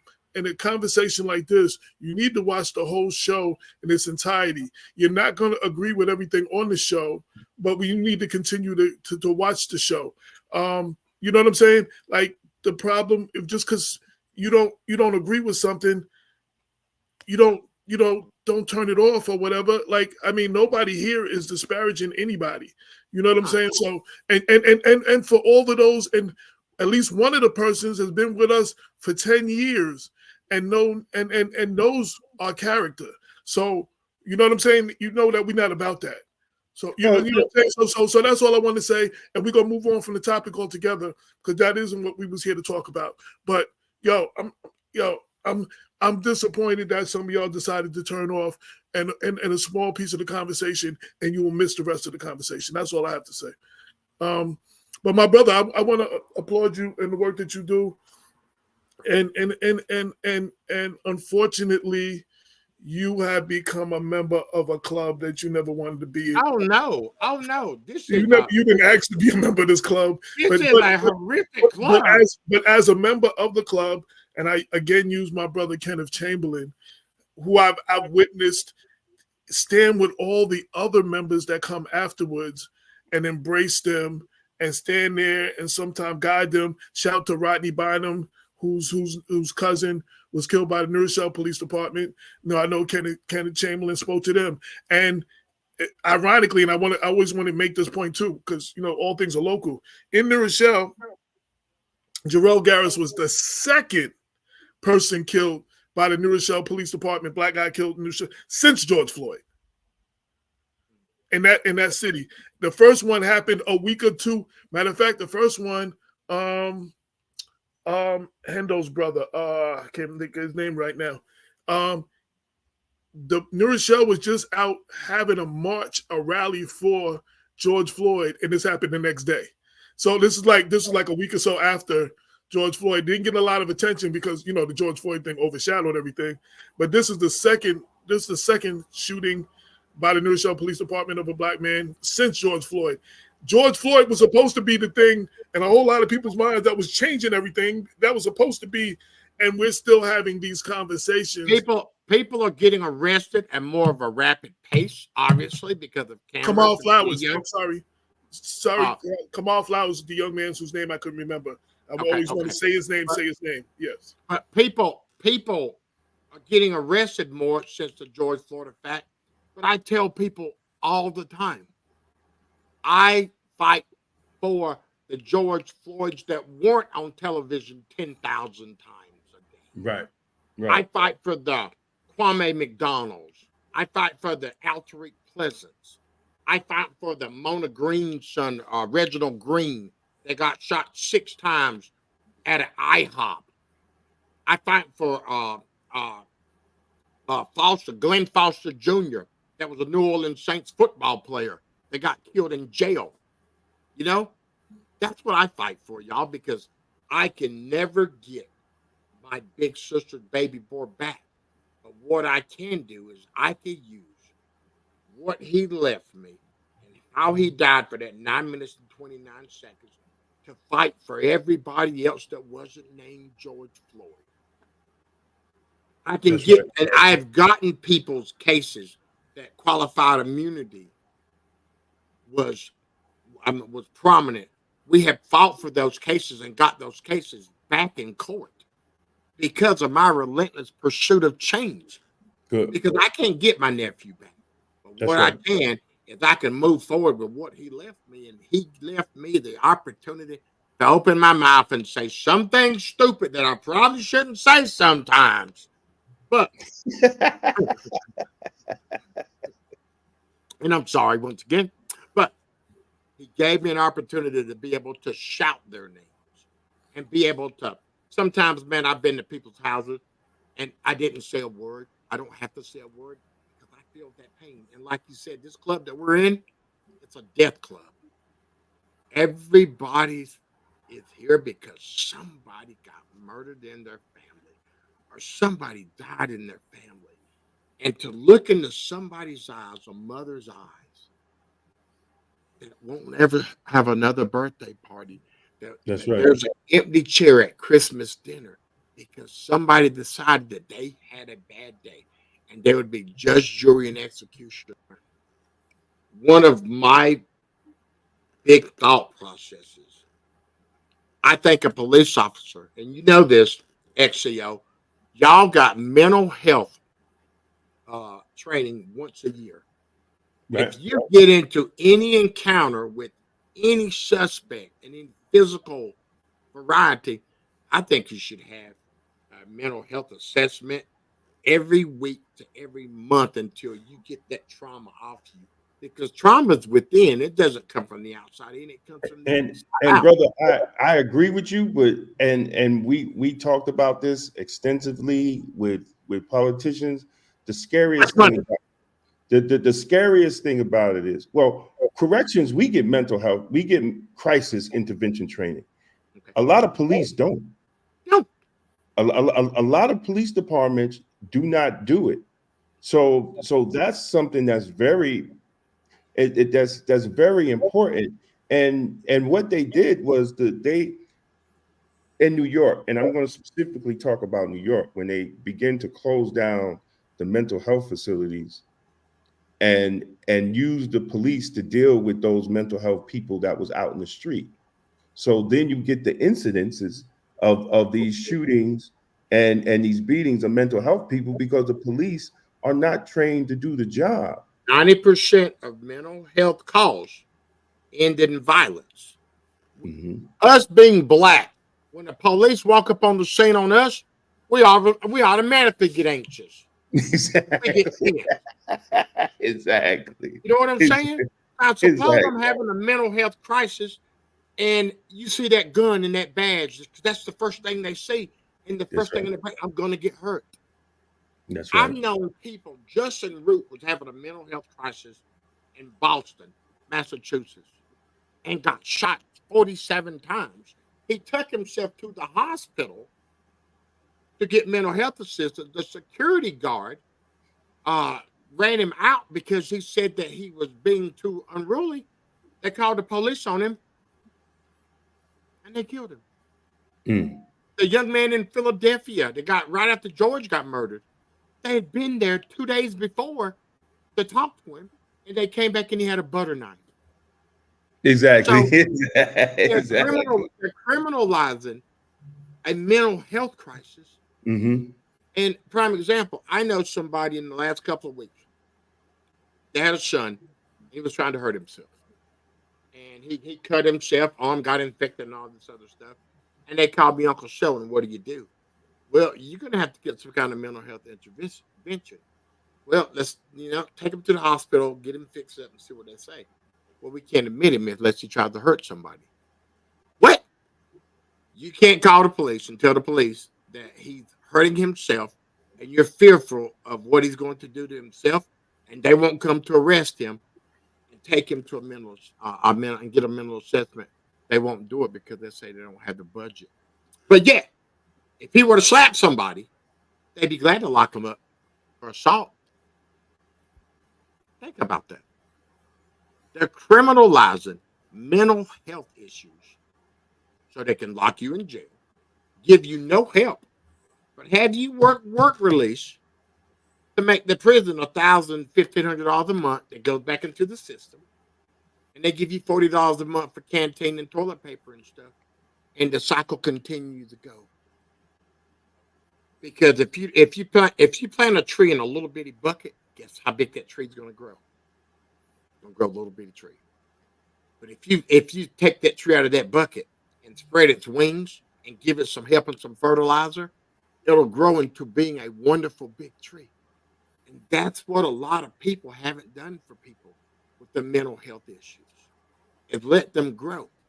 So how do we fix that? So we can talk about this all day long, but there's so many complications. There's so many trials and tribulations and things that we got to go through as being people, as being men, as being women, as being black men, black women, white men, white women. So there's always something that happens every day that we could change.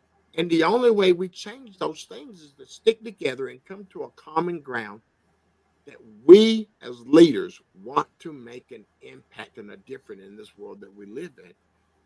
Because that group that we're in, that I'm in, every time I call somebody or every time I see somebody, they have a broken heart. That's one of the reasons why me getting the church involved is important to me. Because, I'm probably going to get in trouble with this too. It's a shame when you go to a funeral and dollar amount is justice. When they talk about the dollar amount, Exactly. you got to get Exactly. justice. That these people need to be locked up in jail, and we need to get compensation. Right. I hate that. What about that grief counseling from that pastor, that minister? Exactly. What about that spiritual awareness that you get? What about that old thing when they used to do when we were kids, when you opened your arms and gave somebody a hug and you felt like they cared? Because now, the only way people care, and I say this so much, you'll have people that'll call me 2-3 years after, how you doing, Uncle? So I'll call them. I'll send out Christmas cards. How you doing, buddy? just thinking about you. What's going on with you? Uncle Selwyn, the lawyer took all my money. Or, I had some friends that I thought were some friends that did this to me. And you know what? All I could do is just pray and think, hey, man, you know what? Everybody that appears to be your friend ain't your friend. Everybody, That's right. your enemy ain't your enemy. And That's you right. have no moral obligation to take care of nobody that doesn't look like you or live with you. Absolutely. One of the things you just said, I went to Eric Garner's funeral again, like 2 months in. With my girl, I'll be in New York on the 13th, so we need to hook up and do lunch. Absolutely. Yeah, definitely. So I'm sitting there and I'm introduced to Amadou Diallo's mom and a lot of the other mothers. And then when talking to them, I'm writing this article afterwards. And I'm like, when you lose a family member at the hands of law enforcement, and then every time you see it happen again, I described it as like this little paper cut that never really heals. Every time an incident happens, you bump that paper and it opens up more, and it opens up more to the point that it's now a big gash that requires stitches. You know what I'm saying? And that's what I got from just being around all these mothers and hearing them, and all the family members hearing them. That's how I described it. Bro, I can name off the top of my head probably 50, 60 people that I know just off the top of my dome in New York City. I can name 50 or 60 people all over the country that are in each state. So, the crazy part about this is when I could name 50 or 60 people that have entered this club that I'm in, and you know about this. Do you know what that number is when it comes down to wrongfully convicted? Oh, no, it's in the millions. Oh, my God. But think about this, y'all. How can the smallest population on the planet, which is African Americans, 42.5 million of us, think about that, 42.5 million of us, commit 40% of the world crime? Exactly. How is that? Exactly. How is that? How can 42.4% of the people, 42 million, commit 40% of the world crime, and that's 7.8 billion people? Something's going wrong with this picture. Something's big wrong with this picture. So, as I said, we can go through this all day, every day. And what I know is there's a lot of beautiful queens in this world that I've met throughout this journey, and I got to give it to them. Mm-hmm. A mother's first true love is her son. That's right. And a son's first true love is his mother. Yep. There's a lot of mothers, sadly, that are fighting their butt off for something they'll never get back. That's right. That is their babies. Yolanda McNair, Detroit, Michigan. Her daughter, Deja Miller, was at a party with 35 people. 35 people, 35. Out of that 35 people, 32 of them were police. And there were no witnesses to a murder. Think about it. 35 people at a party, 32 of them police. There was no witnesses. But the wife and the husband separated a week later.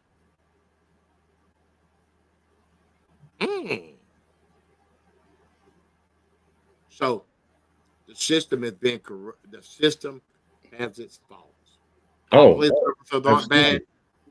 It's the ones that are bad, the ones that are disrespecting, the ones that are killing, the ones that are destroying people's families are the ones that we don't want to have a job.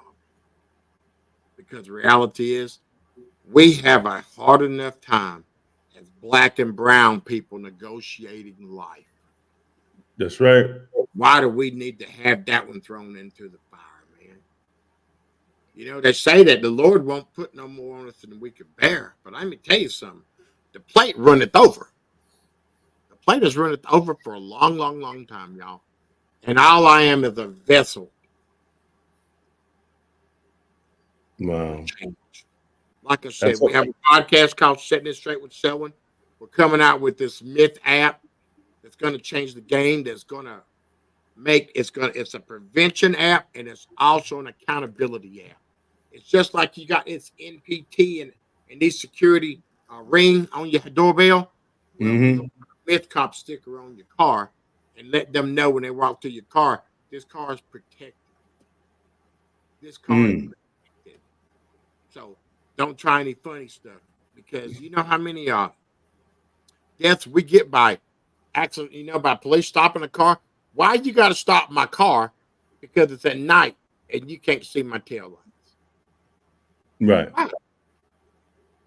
How can you tell me, Dexter Reed Jr., that you couldn't see inside his car, but yet the windows on your car is darker than the windows on my car? And that's a reason why to shoot somebody 96 times in 41 seconds. So there's always excuses made of why the tragedy happened. Excuses are easy to make. Qualified immunity helps those excuses continue, and the deaths continue. So, you know, man, like I said, it is a situation that we're going to keep fighting, that we have to fight as brothers, as fathers, as uncles. That's right. That's right. Brothers, cousins, because this ain't going to change, man. This will not change unless we put our foot down to create change. Shout out to Nancy K. Maldonado. She lost her son. Hey, Nancy, how you doing, sis? Hi, Miss Nancy. At the hands of the Greenberg Police Department. When? What year was that, Nancy? Nancy, what year was that? 2017, 20, somewhere around there. Has she had justice? No. Not yet. No. Okay. You have you have my email, right? I have George. What's the guy who connected us? George? That's my publicist. Okay, George has. Okay, write my email down. Uncle Selwyn Jones. It's simple. Nancy, if you can, write it down or we'll send it to you. Uncle Selwyn, SELWYN Jones, JONS @gmail.com. Miss Nancy, hit me up on my email and tell me what's going on. Tell me what happened. And I'm affiliated with, I don't know, 15, 20 lawyers, you know, including all the ones that keep things relevant. She has a lawyer. She has a lawyer in the family. Yeah, she's just been fighting. Okay, well, hey, you know what? Hit me up still. I'll be glad to come down to show my support. And I'll bring a crowd, because people make changes when change happens.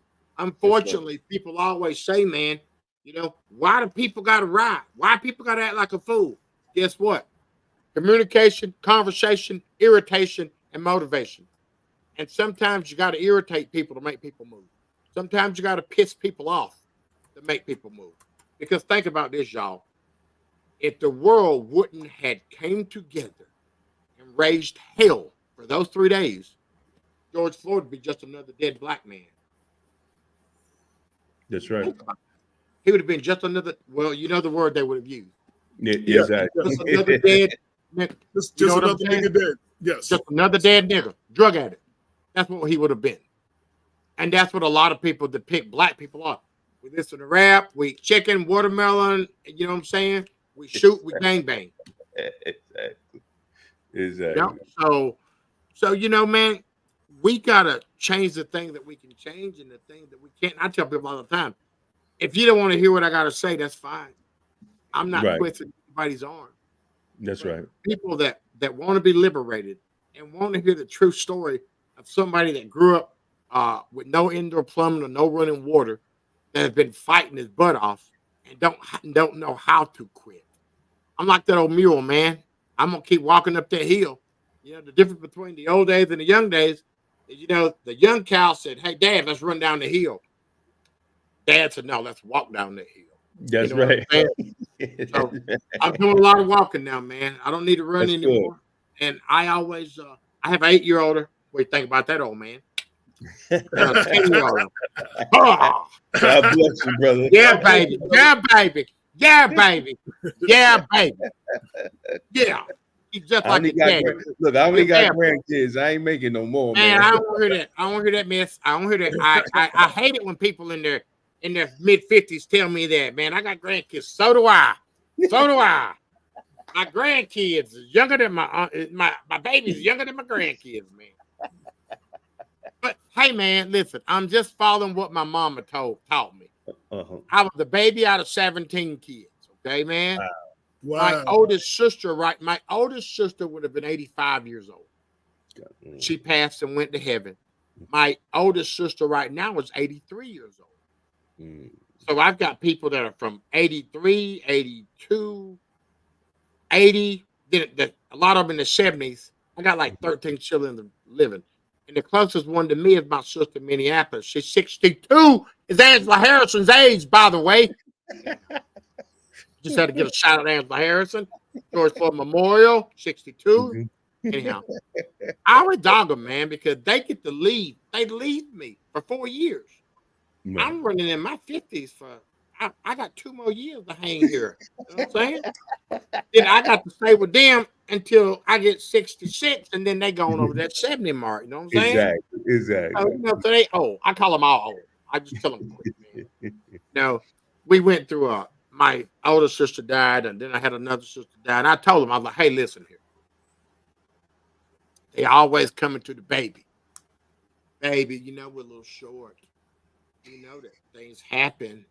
Okay, cool. I got to do what I can do because my mama raised a good baby. That's right. And then I'm sitting there and everybody's around, everybody throwing in some money. You know, black folks in insurance, sometimes that's a little lacking. They're throwing in some money. And it always got funny because they come up with $200 or $300, and I had to come up with $8,000 or $9,000. And you know, and they would say, "Man, well, we gonna get this collection up." And I get there, and I'd be like, "Where the money at?" Well, man, we had to get ties, and we had to get some milk, we had to get some shoes for the baby. Okay, so what we did is we came to this. I sent everybody a memo. Those that don't have insurance need to contact Uncle Selwyn and his wife, and we will make sure that if we have to take care of that policy, we'll take care of it. So that's right. Home going, because reality was, I'm gonna pay for it anyhow. Why not pay for it? You know, why not just do the insurance? Absolutely. Yeah, and that's cheaper. What you're gonna pay in insurance? Yeah. You know, man, but yeah. I'm telling you, my sister wants the hats with the flowers. Man, come on now. You go up there, I'm not gonna put no hat on you with no bird on it. You know what I'm saying? Because we ain't hatching biddies. I got a lot of crazy sisters, man. So brother, man, brother, you're gonna be in New York for the. I've got to go to LA. I got to be in LA on the 13th. So I'll fly into O'Hara on the 14th, and I will stay until the 17th. O'Hara, Chicago? No, not Chicago, LaGuardia. Okay. I know. In New York. Yeah, I know Miss Garner. She's doing a function. That's where I'm going. Oh, I'm going to see you there. I'll be there. Are you? Yeah. I'll be there. Guess who's sitting at my table? Who? Guess who? I give up. Gwen. Oh, okay. When you talk to her, brother, tell her you met Brother Damon Jones from Westchester. I will, man. That's my girl, man. That's my girl. She called me. I love her. I love her to death. Baby, are you coming to my gala? I like, girl, I don't know. I was thinking I had her down in Boston. Hey, please forgive me, though. I have sinned. Miss Gwen is a beautiful young lady, 72 years old. She don't need to be drinking no fuzzy name. I had her laughing. I had her rolling, son. I had her rolling. Nah, that's my girl, man. Uncle Selwyn, what was in that? Oh, that was just punch, baby. That was just. He's stupid. So yeah, we was up here. We was up here fighting the menthol ban, and she came up to Westchester a couple of times. A couple of times. And, wait, stop, time out. What do you mean fight the menthol ban? Because they was trying to ban menthol cigarettes without banning all cigarettes. Yeah, menthol cigarettes and like if you're gonna ban cigarettes. But they were banning menthol cigarettes that black people smoke. Hello? Yeah. Don't you realize that tobacco makes cigarettes? And it don't matter whether it's menthol or non-menthol. But that's And they were saying, so it came up in our county, and we was fought against it. And then we were brought up to the David and I were asked to go up to the state when the state was considering to Albany when the state was considering it use the ban, and we spoke on what happened in Westchester. Right. And they've been doing this little by little all over the country. I think in some states they actually have the ban. I can't remember what states they were. They actually have the ban. I think Massachusetts got it. DC's got it. DC got it. Okay. Yeah. We got a veto in Westchester. We the only ones with the help of sisters. She came up a couple of times, and the county executive here vetoed the legislation. Let me tell you. I was in Chicago, and I bought me a couple packs of cigarettes. I did smoke sometimes because I'm nervous. I'm old. Yeah. And I gave out of my cigarettes, and I go to the little bitty little thing in the motel. And I'm going there, and it's like, I'm like, Marlboro menthol. Like, we don't have any of those. I'm like, okay, to be sure not. She's like, no, we don't. You don't. This can't sell menthol. And then she told me a pack of cigarettes with $22.50. A pack of cigarettes. And I told her right out the rip, I ain't smoking no more. Damn it, I quit. Where was this at? 22. In DC. What? Yeah, my wife would put the boot up my butt if I paid $22 for something that's gonna kill me. $22 at the motel, and I'm thinking, man, y'all getting over on people. Your rooms are dirty. You ain't got no coffee in your room. You got one towel, and it was raggedy. Man, you trying to anyhow? I ain't calling the name of the motel. Not gonna do it. So yeah, that's so we worked with her with that, and Damon also worked with So what do y'all do? What do y'all do in your real time? In your real job? This is what I do 24/7. I'm retired now, man. It's been a year. I retired. I'm the editor in chief, and like your phone rings, like you were talking about your phone rings. Anything that happens in Westchester and remain in the surrounding area, write my number down. Injustice. I'll write my number down. Write it down, AJ, because 605 867-9305. All right. 605-545-6699. Oh, he took you serious with that other number, man. Wait, go ahead. Now you got to do that again because I wrote. Oh my God! I wrote the first number down, man. What the heck? Oh my God! But I got the email address, so I was going to get you. But go ahead. What's the number? You really just write down 867-5309. I got it. I got your number off the wall. Okay. So was you singing Prince songs to me? What's that? No, it was the Mechanics. 867-5309. Yeah. Every time somebody asks me for my number, that's what I look at. I look at them and go like 867-5309. Anyhow, 605-545-6699. Gotcha. Y'all call me, man, because I got the email. Yeah, absolutely. I got your email address. I'll send you our contact information too. But yeah, man, I will see you there on the 14th. Yeah. And somebody told me I couldn't wear white after Memorial Day, but I think I'm gonna try. Coming in white, man. I think I'm gonna try. I think I might do this powder blue. Let me tell you. Did you see Stephen A. Smith with that. Oh my God. Lavender. Yes. Woo! Yeah. I got me one coming, baby. I got me one coming. I'm thinking light skin and lavender, pink shirt. Yeah, he's a sharp dresser. He be pushing the Yeah, levels. yeah, he's doing it. Yeah, man. But you know The what? colors and everything. Yeah. You know what? Stephen A. He needs to stop Well, yeah. because he's gonna mess up, and Terrell Owens gonna catch him. Terrell Owens tell him again. He's like, "Listen, buddy, just because you got your nose up people's ass, don't mean nothing. You ain't never played no ball. You got cut off your college basketball team, and you keep putting salt on my mouth, on my name. And I see you. We're gonna see what kind of heart you got." Yeah, it's Now, gonna go. y'all down. remember Terrell Owens beat up Hugh Douglas, which was a defensive tackle for Philadelphia. This won't be none of that Chris Rock. Will Smith. It won't be none of that. It won't be none of that. Let me tell you something. Terrell a monster, so it won't be none of that. You know what I'm saying?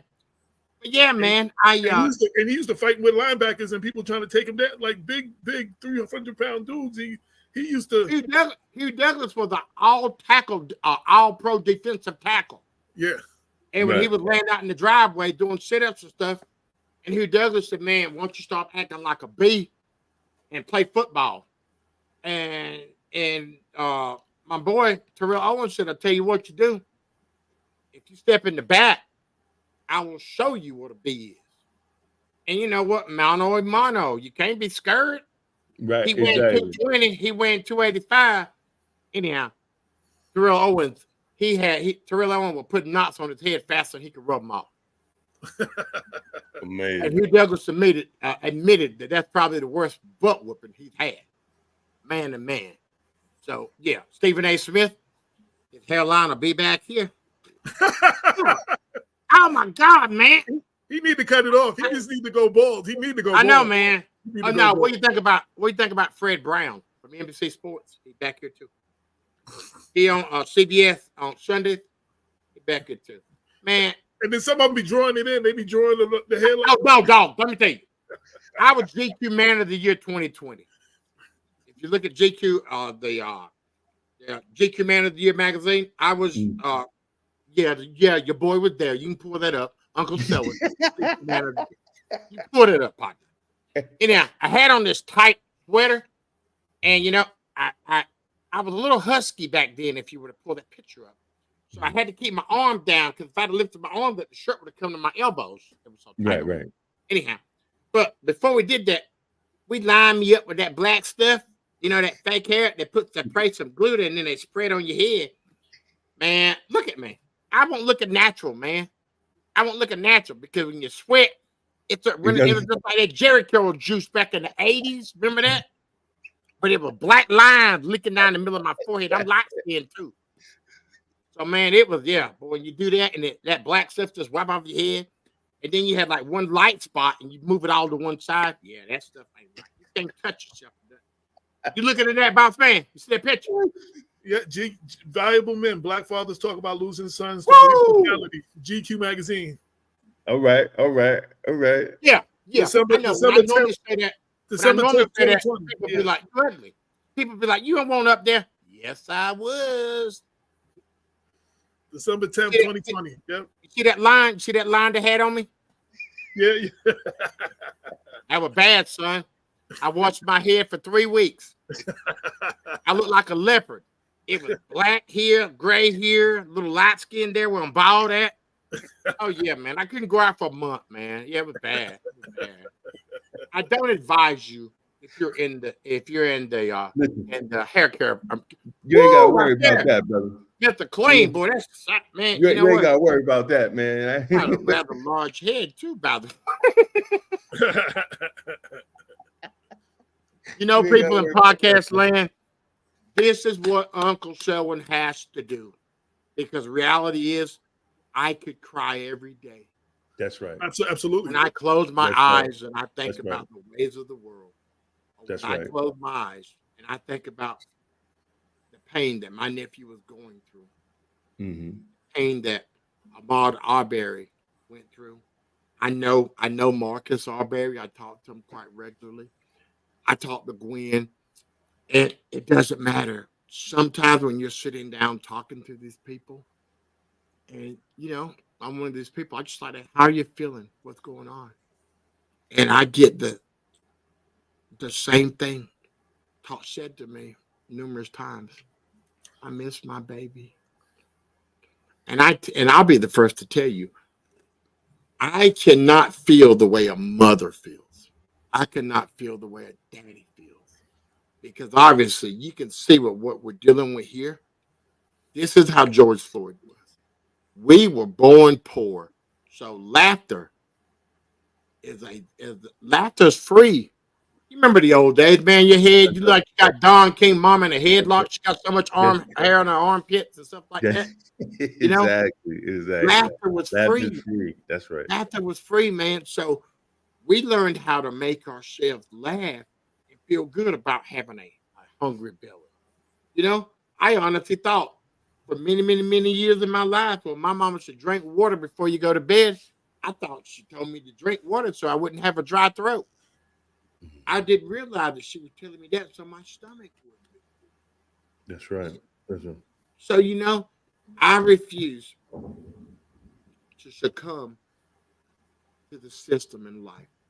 I refuse to have to feel sorrow and pain every day, because you make that decision whether you want to have a good day or whether you want to have a bad day. Mm-hmm. Most of my days are filled with confusion because somebody will call me every night because somebody got murdered. And my wife said, man, you know what? We're going to have to get you some therapy or something, man, because that's a lot for one person to take. Yeah. Man. And having a podcast is very therapeutic. Yeah. Man, it's always, I do my podcast, when I gotta be straight. You know what I'm saying? I can't say bad words, and I don't say bad words anyhow. But a lot of things I want to say I can't say, because Revolver Media will be like, ixnay, Right. And all I want to do is have that voice heard. That's right. I ain't had a voice. You're talking about somebody's son that was locked up in jail. And granted, it ain't supposed to be Club Med, but you're not supposed to die. That's right. You go and visit your baby on a Saturday, and he's in a slammer cell where there's nothing in there, and he hung himself with his underwear. How does that work? Exactly. You weren't in the prison before. Them the cheapest things. Them barely napkins over your butt. Exactly. How can you hang yourself with napkins? And another thing is, how can the state get paid $50,000 a year, and you got to wear another man underwear and socks? When he leave, why don't they take them old things with them? You know what I'm saying? Yeah. I never understood that. I know. In my facility, every 30 days, they gave 3 underwears, 3 pair of socks, and 3 t-shirts. Every 30 days, but you wore them other 3 for a whole month. Yep. That's crazy. Yep. That's crazy. You know what I'm saying? So, and think about this. The slave patrol. That's what police. That's it. Name was. Their job was to catch black folks, bring them back and they still doing their mission statement. And they're still doing that mission statement. You figure if we could come up with $250 million, we could be worth $10 billion in 10 years. Mm-hmm. Think about that, man. So the old days it was the chain gang. Now it's prison. That's because right. What would in some form a part of life, they either killed you, they either lynched you, they either put you in the chain gang, now they put you in prison. Mm-hmm. And guess what? Mm-hmm. It's to make states richer. Think about it. Absolutely. The state gets paid by the federal government. let's say $40,000 a year, but you get work release, they don't give them a break. And if your minimum wage is $15, you're gonna make $15. 40 hours a week, that's $650. I reckon my math is right. I don't know. But they give you $40 a month. That's over $2,000 a month that goes back into the prison off your back. That's right. Now you see why they over-sentence people? That's right. Why are people still in jail when marijuana legal in their state? See, we don't know how important it is to come out. Like, we get caught up on the presidential. I get that, but we don't come out for the district attorney, our local district attorney. Black folks don't understand how important that position is in their community to show out and show up in the voting box for a district attorney that's going to be for accountability and fairness in the justice system. The lieutenant governor is the most important person in a state. That too. Because anytime you file anything against the police, it's got to go by that lieutenant governor's office. It has to, district attorneys, this medical civil rights bill that I'm pushing, and people ask me, "What about the George Floyd policing bill?" Guess what? My family, and I'll say this, it is what it is. You've seen a lot of family members of mine following some people around to get elected. We don't see anybody. We don't see any of those people anymore. The only person you see is me out here on the front line. Wow. Hey, it is what it is, man. Wow. You want to trade a car for being able to make a change? That's on you. I don't care. Wow. But the people promised that they would get that George Floyd policing bill passed. How could they? The Democrats didn't. They don't hold the House and the Senate. How could they do it? But yet they promised that they would get it passed if they became president. They promised. Guess what, man? If that bill were to be passed, it wouldn't be worth the paper it took to wipe your butt, because it would be so watered down. What would it affect? Well, my medical civil rights bill, the reason why we're going state by state, because a lot of people don't realize this. If that bill passed federally, guess who it affects? Federal parole officers, the DEA, the FBI. Thank you. It won't affect the local local municipalities. If George Floyd police now get passed here in my little town, they don't have to obligate that. They're not obligated to go on that bill. So it has to go state by state. So that's the reason why we're doing the medical civil rights bill. We're passing it state by state. We got it passed in Connecticut. Randy Cox was a young man that they picked up. They had him in a paddy wagon. And they put the hands behind her back. And the driver was driving erratically. And it threw him, it slung him, and it threw him, and he bumped, and he hit it, and he jammed his neck. Anyhow, they took him, and this is in Connecticut. They took him to the jail to arrest him. Well, he couldn't walk. Well, the people were saying, "Oh, this was just lazy." Right. He's on drugs. Anyhow, 6 hours later, when they got ready to book him, he couldn't walk, and he couldn't move his legs, and they thought that he was BSing. Right. Well, then they took him to the hospital. He broke his neck. Wow. He's been paralyzed for 6 years. His name is Randy Cox. Look it up in Connecticut. Wow. He got $40 million. And that's where my medical civil rights bill is going to make a difference. Because you can't let nobody lay there for 3 or 4 hours. That's right. Because you're not a judge. You're a correctional officer. I mean, you're not you're a doctor. Exactly. You're a correctional officer. So the bad thing is, we ask police to be counselors, correctional officers, nurses, and all, but when in doubt, call somebody that does know what they're doing. It's like the young man in Boston. They stopped him. He was a black guy. They stopped him, and they thought that he was on drugs. He's laying there, picked up. They pull him out of the car, to take him to the police station. 4 hours later, they realized he had a massive stroke.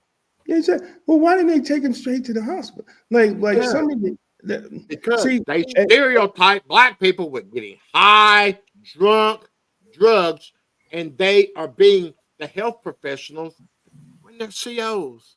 and you know, I don't know if you one of my mentors, you might have met him. His name is Ronald Hampton. Ronald Hampton. Yeah, he's a retired DC cop. He's been in the National Black Police Association, National Association of Blacks. And that sounds familiar. Yeah, you probably met him. Real tall brother. He used to always say, he said, a lot of times with the lawsuits, instead of 40 million, take 30 million in policy change. See, because you have to address policy. Like with that young brother in the jail, once he complained about something, they should have immediately gave him medical attention. And I know in my facility, we have a nurse practitioner in the receiving area. So when there's something in question about someone that comes in, we go right around the corner, nurse so-and-so, come check this guy out. I have so much documentation of people that were incarcerated that gone without medical attention for weeks. Put a dude in a slammer cell with a broken hand. That's crazy. And he comes out a month later and his hand is still swollen and purple, and they got to amputate 2 fingers, you know? So I've got plenty of this stuff that has been documented to me. I got one for you. I got one. The lady I keep talking about, Raynette Turner, she died 3 weeks after Sandra Bland. They took her to the hospital. The hospital said she's okay. They sent her back to the police department, and she died in the cell. She shouldn't have never got clearance at the hospital.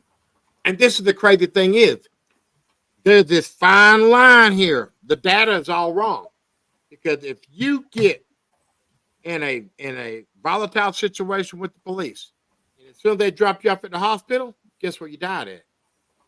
The hospital.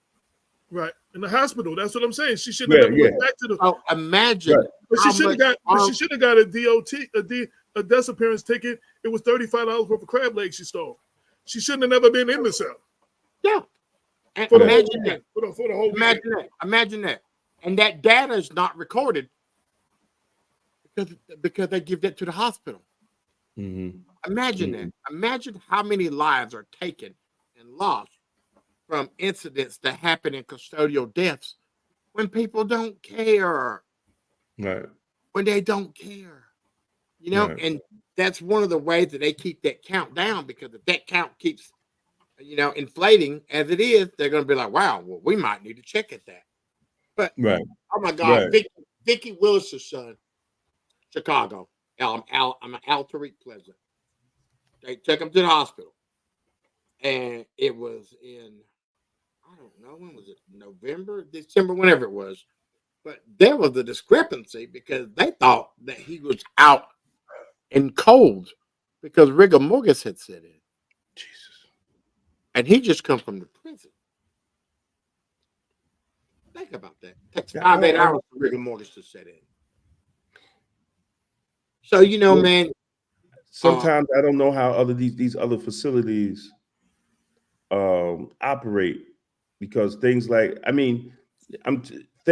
we had those type of incidents in the past, but they quickly corrected them. In the 90s, jail was different. Now it's a lot better in the facility that I did work at, in making sure that inmates were safe.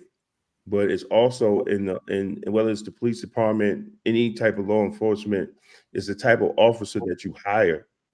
I really think, because I've seen in the last 6 or 7 years, I've seen incidents that should never have happened because the officer was lazy. They found this young man dead. And the officer did the ring, but when she looked in it, she saw him sitting with his back against the cell door. She never shake the door. Right. She just kept it moving. And she didn't say anything was strange to the relieving officer. And it wasn't until the relieving officer came on, did the ring, and was like, yo, and he didn't respond. When he opened the door, the body just fell out. You know what I'm saying? Wow. You know, and the sad thing about it, the rookie officer got fired. He didn't know. That's what I was. But this was a senior officer that said, you know what, I got you. Sit at the table. I'll go do the ring for you. You know, just sit at the table.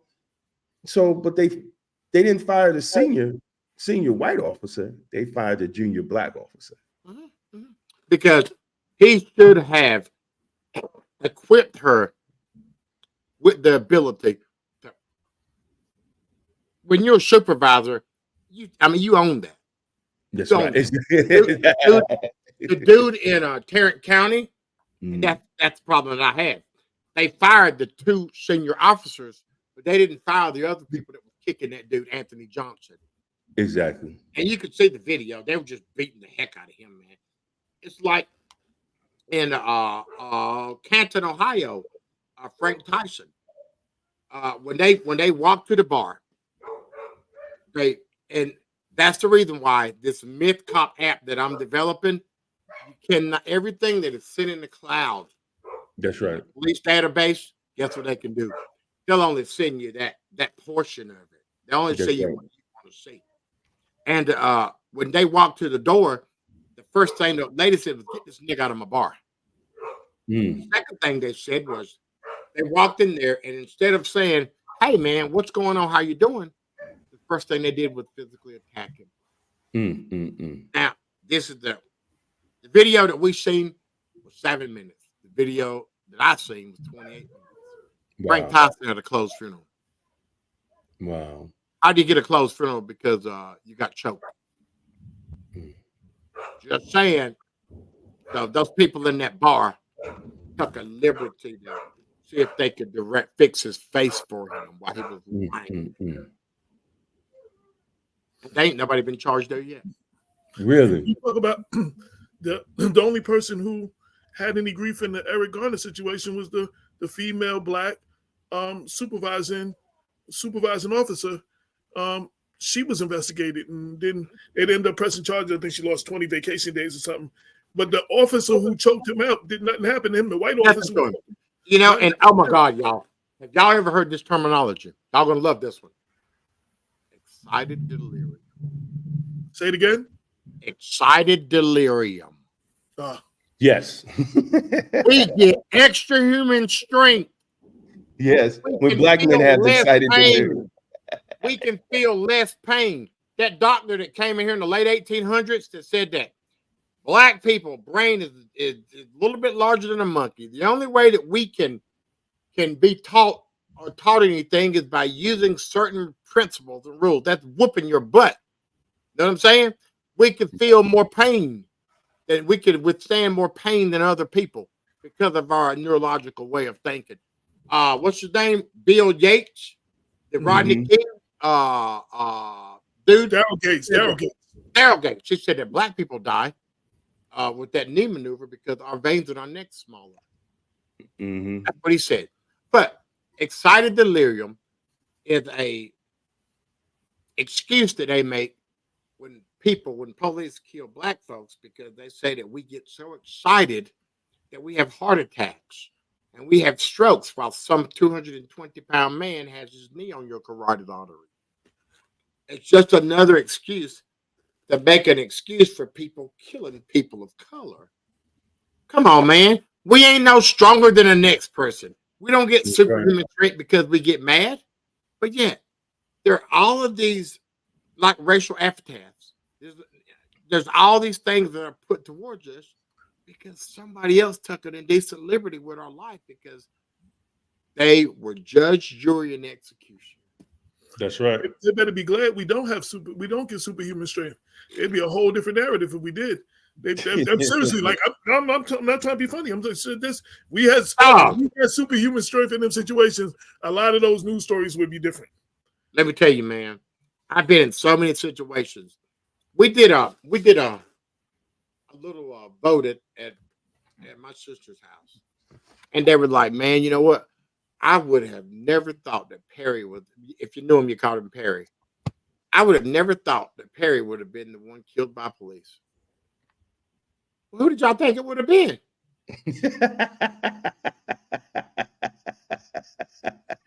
The police stopped me. This has been the way I've been my whole life. The police stopped me. I'm at 10 and 2, but I'm quick. Why'd you stop me? What's the problem? Tell you what, if you're going to give me a ticket, give me a ticket. Because I'm not going to stay here and get shot in the ass. Because I'm not going to stop talking to you.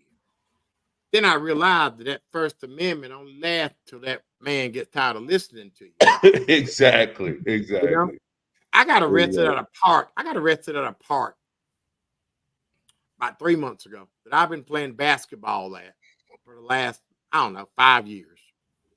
I haven't been in a store in my town in 4 years. I live in a town called Gettysburg, South Dakota, where the battle wasn't. We had a Confederate flag on our police uniform patch in the building. And when George died, somebody called me at the last funeral and said, you know, you got a Confederate flag on your police uniform. I'm like, get the hell out of here. No, we don't. Well, yeah, we did. And that it had to come off when they were tearing down all the national monuments. And I own a motel and 7 or 8 houses. But I went from being an okay black guy, because you had a couple things, to nigga, go back to Africa. In a 24-hour span. We played baseball. We played softball at the park on the 25th of May, 2020. The 26th of May, when people found out I was George Floyd's uncle, I was the dumbest nigga in the world. I have not literally been into a store in my town in 4 years. Because if you call me a nigga, you don't want none of my money. You want my fist in your mouth. You want my foot in your ass. I've had people write F off nigga on the side of a building, and it stayed there for 8 months. I told the police, hey, man, you got the freedom of speech. If you don't like it, go back to Africa. So when I tell you my fight is real every day, all day. Wow. And I know what you're thinking. Why don't you leave there? First of all, there ain't no black people in South Dakota. It's 45, 50 below zero in the cold. And you got people there that obviously don't respect or care about what you're doing. I worked my whole life to have something. And the only way you get something is you keep fighting and don't give up. That's right. I got to tell you a quick story. When I was a little kid, I grew up poor, lived in a 3-room house of 15 people. And my mama used to take us riding through these neighborhoods where, you know, those folks lived there with all the nice houses and the nice trees and stuff.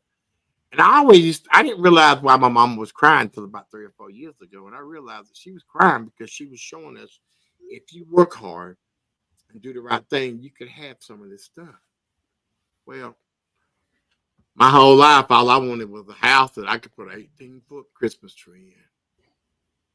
That's it. I worked and I worked and I worked.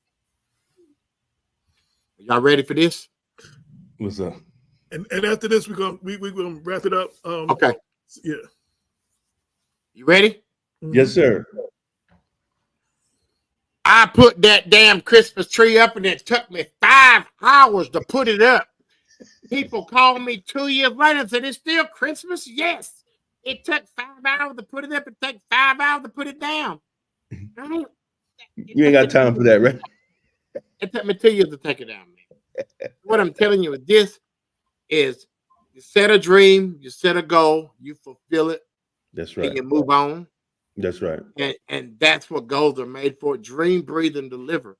And all I'm saying is this, young man, as long as people like us keep doing this and fighting for change, we dream, we breathe, and now we're delivering.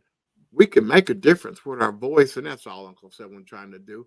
That's Uncle so. Selwyn was sorry that I teetered off on the Olympic sport boxing. That was wrong, but that's okay. Yes, sir. Everybody came here for a short period of time. Why not fulfill your destiny and live the best life that you can? That's right. Only got one. That's right. That's right. Thank you, brother. Thank you. And we got your information. Yes. And God willing, we're gonna see each other at Sister Gwen's event. I'll be there. I will be there, and I need to find a catfish place in New York City. Catfish. Yeah. It shouldn't be hard. It shouldn't be hard, man. It was hard the last time I was there. Y'all got all them filet yings and things like that. I don't know how to eat. We ain't that fancy, man. We gonna find you some catfish. Man, gotta find your fish place in the hood. That's what you got. I went to the plaza, and a steak was never seen this before. It was some Japanese something. Oh, yeah. $365, and I thought they ran out of the restaurant. I'm like, oh no, gong, no. No. You gotta go to a fish joint in the hood to get your catfish. Oh, $365. I could buy a whole cow in South Dakota for that, man.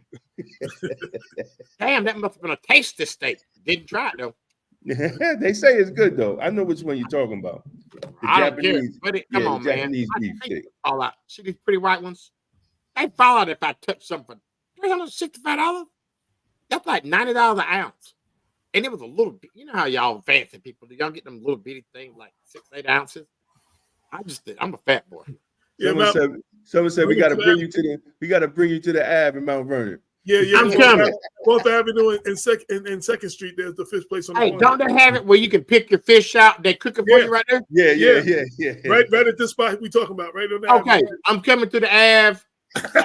I'm coming to the Ave because I need it. You see, I'm a little husky. My face a little round. I need that grease intake, man. Well, we thank you for taking the time. Thank you, man. And I hope, like I said, I give my sincere apology for anybody that felt like I was coming off sideways. But all I was doing is I fight for everybody, and if it's unfair, it's unfair. No, listen, it is what it is, brother. Like we could always.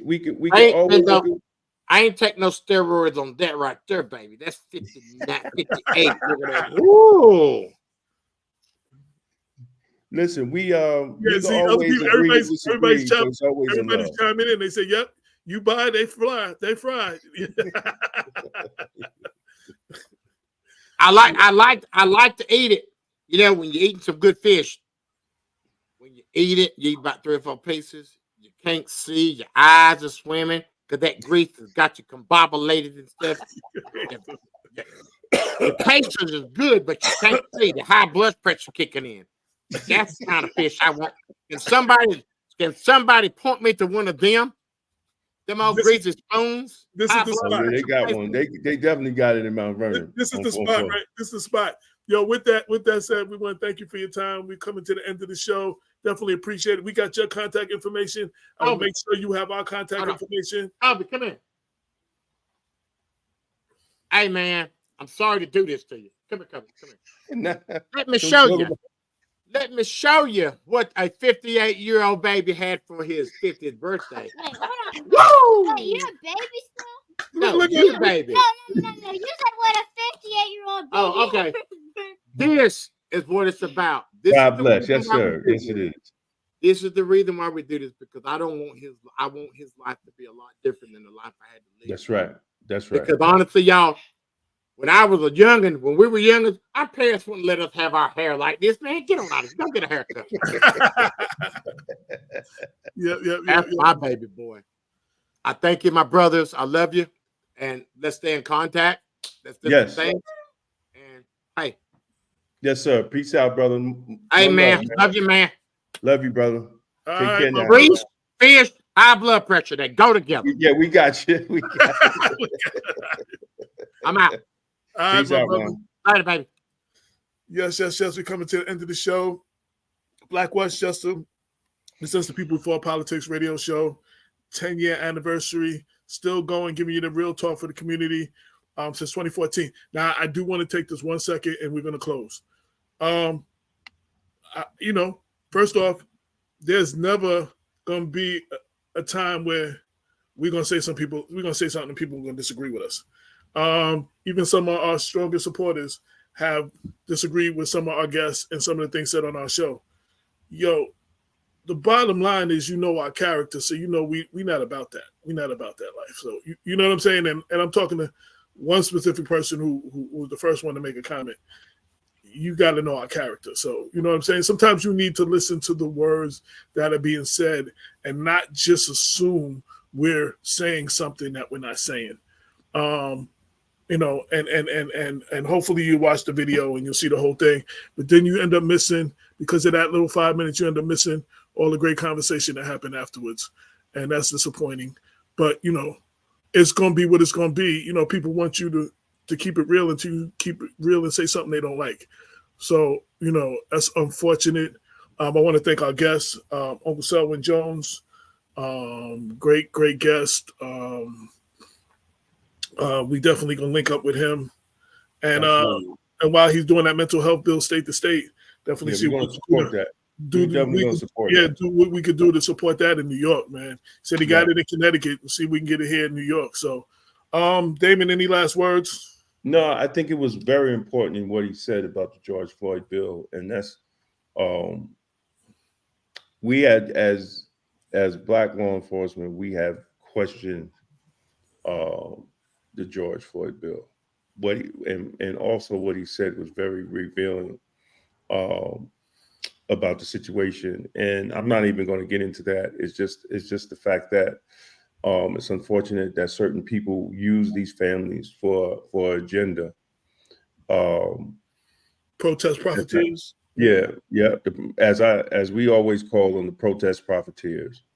But also, you know, he made it clear that you have to go state to state. You have to go county to county, you know, and for accountability and in the reversal, you know, because you have people saying that Trump can do all this stuff, but he can't, you know.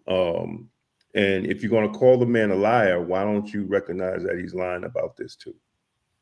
So, you know, let's be clear on what we're doing as Black people when we use our votes. We have to use our votes wisely, and you know, all corners of the Black community must participate, you know, on all levels of government. So I think we have to stop with the hypocrisy, Black people. And we have to stop with the symbolism and the feel good, because there's a lot of people that look like us that are not feeling good here in America and not feeling good throughout the rest of the world. And the reality is that we regardless of what we face in America, we are still the freest Black people in the world. So we set the standard. And right now we're not looking good, because we have been turning our backs on the suffering and the oppression and the apartheid of Black and brown people all over the planet. And I'm straight saying that. You know, we believe in Jesus Christ, and we claim that we are spiritual. Then we should understand our responsibility and not be so numb to the pain and suffering of people in other parts of the globe that are, their pain and suffering is being perpetrated by our government, Black people, by our government, by our tax dollars. You know, I refuse to talk politics on my page because it takes me to a real negative spirit. So I don't do that anymore. I only talk politics here once a week. Other than that, you will not see me post anything. But my understanding from the research and just being a Black man in America, we have to begin to demand. Now, you thought I was talking crazy. Uncle Selwyn said the same thing. You know, there's things that the government that they're telling people that just can't come true. So, you know, we have to stop pimping fear to Black people and start pimping progress. Stop pimping progress. And let me tell you, I'm 56 years old. black faces in high places ain't going to do nothing for us if we're not moving in unity and as a movement. Understand that. And on top of that, like I said, we can keep complaining about groups like APAC, but what we need to do is create our own grassroots, year-round strategic infrastructure and political PACs so we can support the candidates that we want in office with our wallets and not just our words. So until we do that, we're never going to have our total interests represented. And that's what we're going to have to do. Like I said, you either keep complaining about it or you do something different. Like you said, doing the same thing over and over is the very definition of insanity. And that's what we keep doing, the same thing over and over. Is at some point, you got to try something different. What Uncle Selwyn said, now nobody's advocating riots and stuff, but as Martin Luther King said, riot is the language of the unheard. After people get tired of getting unheard after a while, they start speaking louder and louder and louder. You know what I'm saying? And these younger generations, that's what you're starting to see. They're not afraid to say it. Right. And everybody's painting them out to be all kinds of whatever. But it's the young people that change the world. Martin Luther King, I always say John Lewis was 15 or 16 when he first heard Martin Luther King and he crossed that bridge with him. You know what I'm saying? It's the young people that change. It's going to change this world. And lastly, I wanted to say, you know, I know they expect people of color, especially from poor backgrounds, to accept this money that they get as, you know, justice for the death of their loved one, but they know by not taking the case to court, there won't be no what do you call it, Damon? When you no case law. There won't be no case law that can be used in other cases. So sometimes it is important to take the case, you know what I'm saying, to court to try to win them cases. Then there's case law for the next situations that happen. They can use that as case law in their case. But, you know, let me tell you, there's money and budgets in big cities for these situations. Yeah. It's already budgeted in. We're gonna $10 million or $20 million or whatever it's gonna be. It's budgeted in. So when it happens, they just pay you off real quick, make you go away. So and the sad thing is, you're being paid with your money. That's your taxpayer money that you paid in there, that they're paying you with, for your rights being violated or your loved one being killed. Anyway, enough of that. Yo, again, the Raynette Turner, say her name. Jarrell Garrett, say his name. Kamal Flowers, say his name. Jonathan Maldonado, say his name. Never let us forget, as Damon and Ken Chamberlain Jr. always say, we got our own George Floyds here in Westchester. Let's not forget that. Right. Everybody who tuned in, we went a little over, but you know, we had a guest who had a lot to say and was great. So thank y'all for tuning in. This is the last couple of days to get it added into the 10-year anniversary commemorative issue, or you want to make a donation for our 10-year anniversary to support 10 years of news with the Black point of view and real talk for the community. Holla. And we'll have this up on blackwestchester.com. If you're on YouTube right now, make sure you hit subscribe. Make sure you hit share. Make sure you leave your comments so we can get that algorithm going so more and more people can know about what we're doing. That's it. Until next week. Peace. Peace.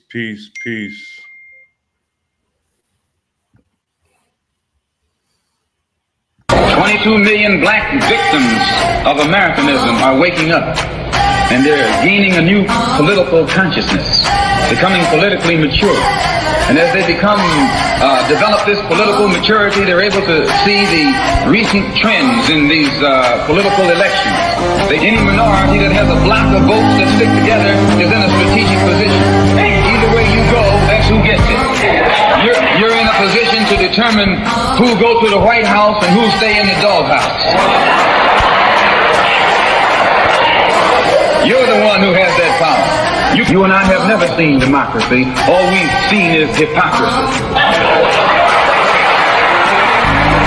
Today, look around America, we see America not not through the eyes of someone who has enjoyed the fruits of Americanism.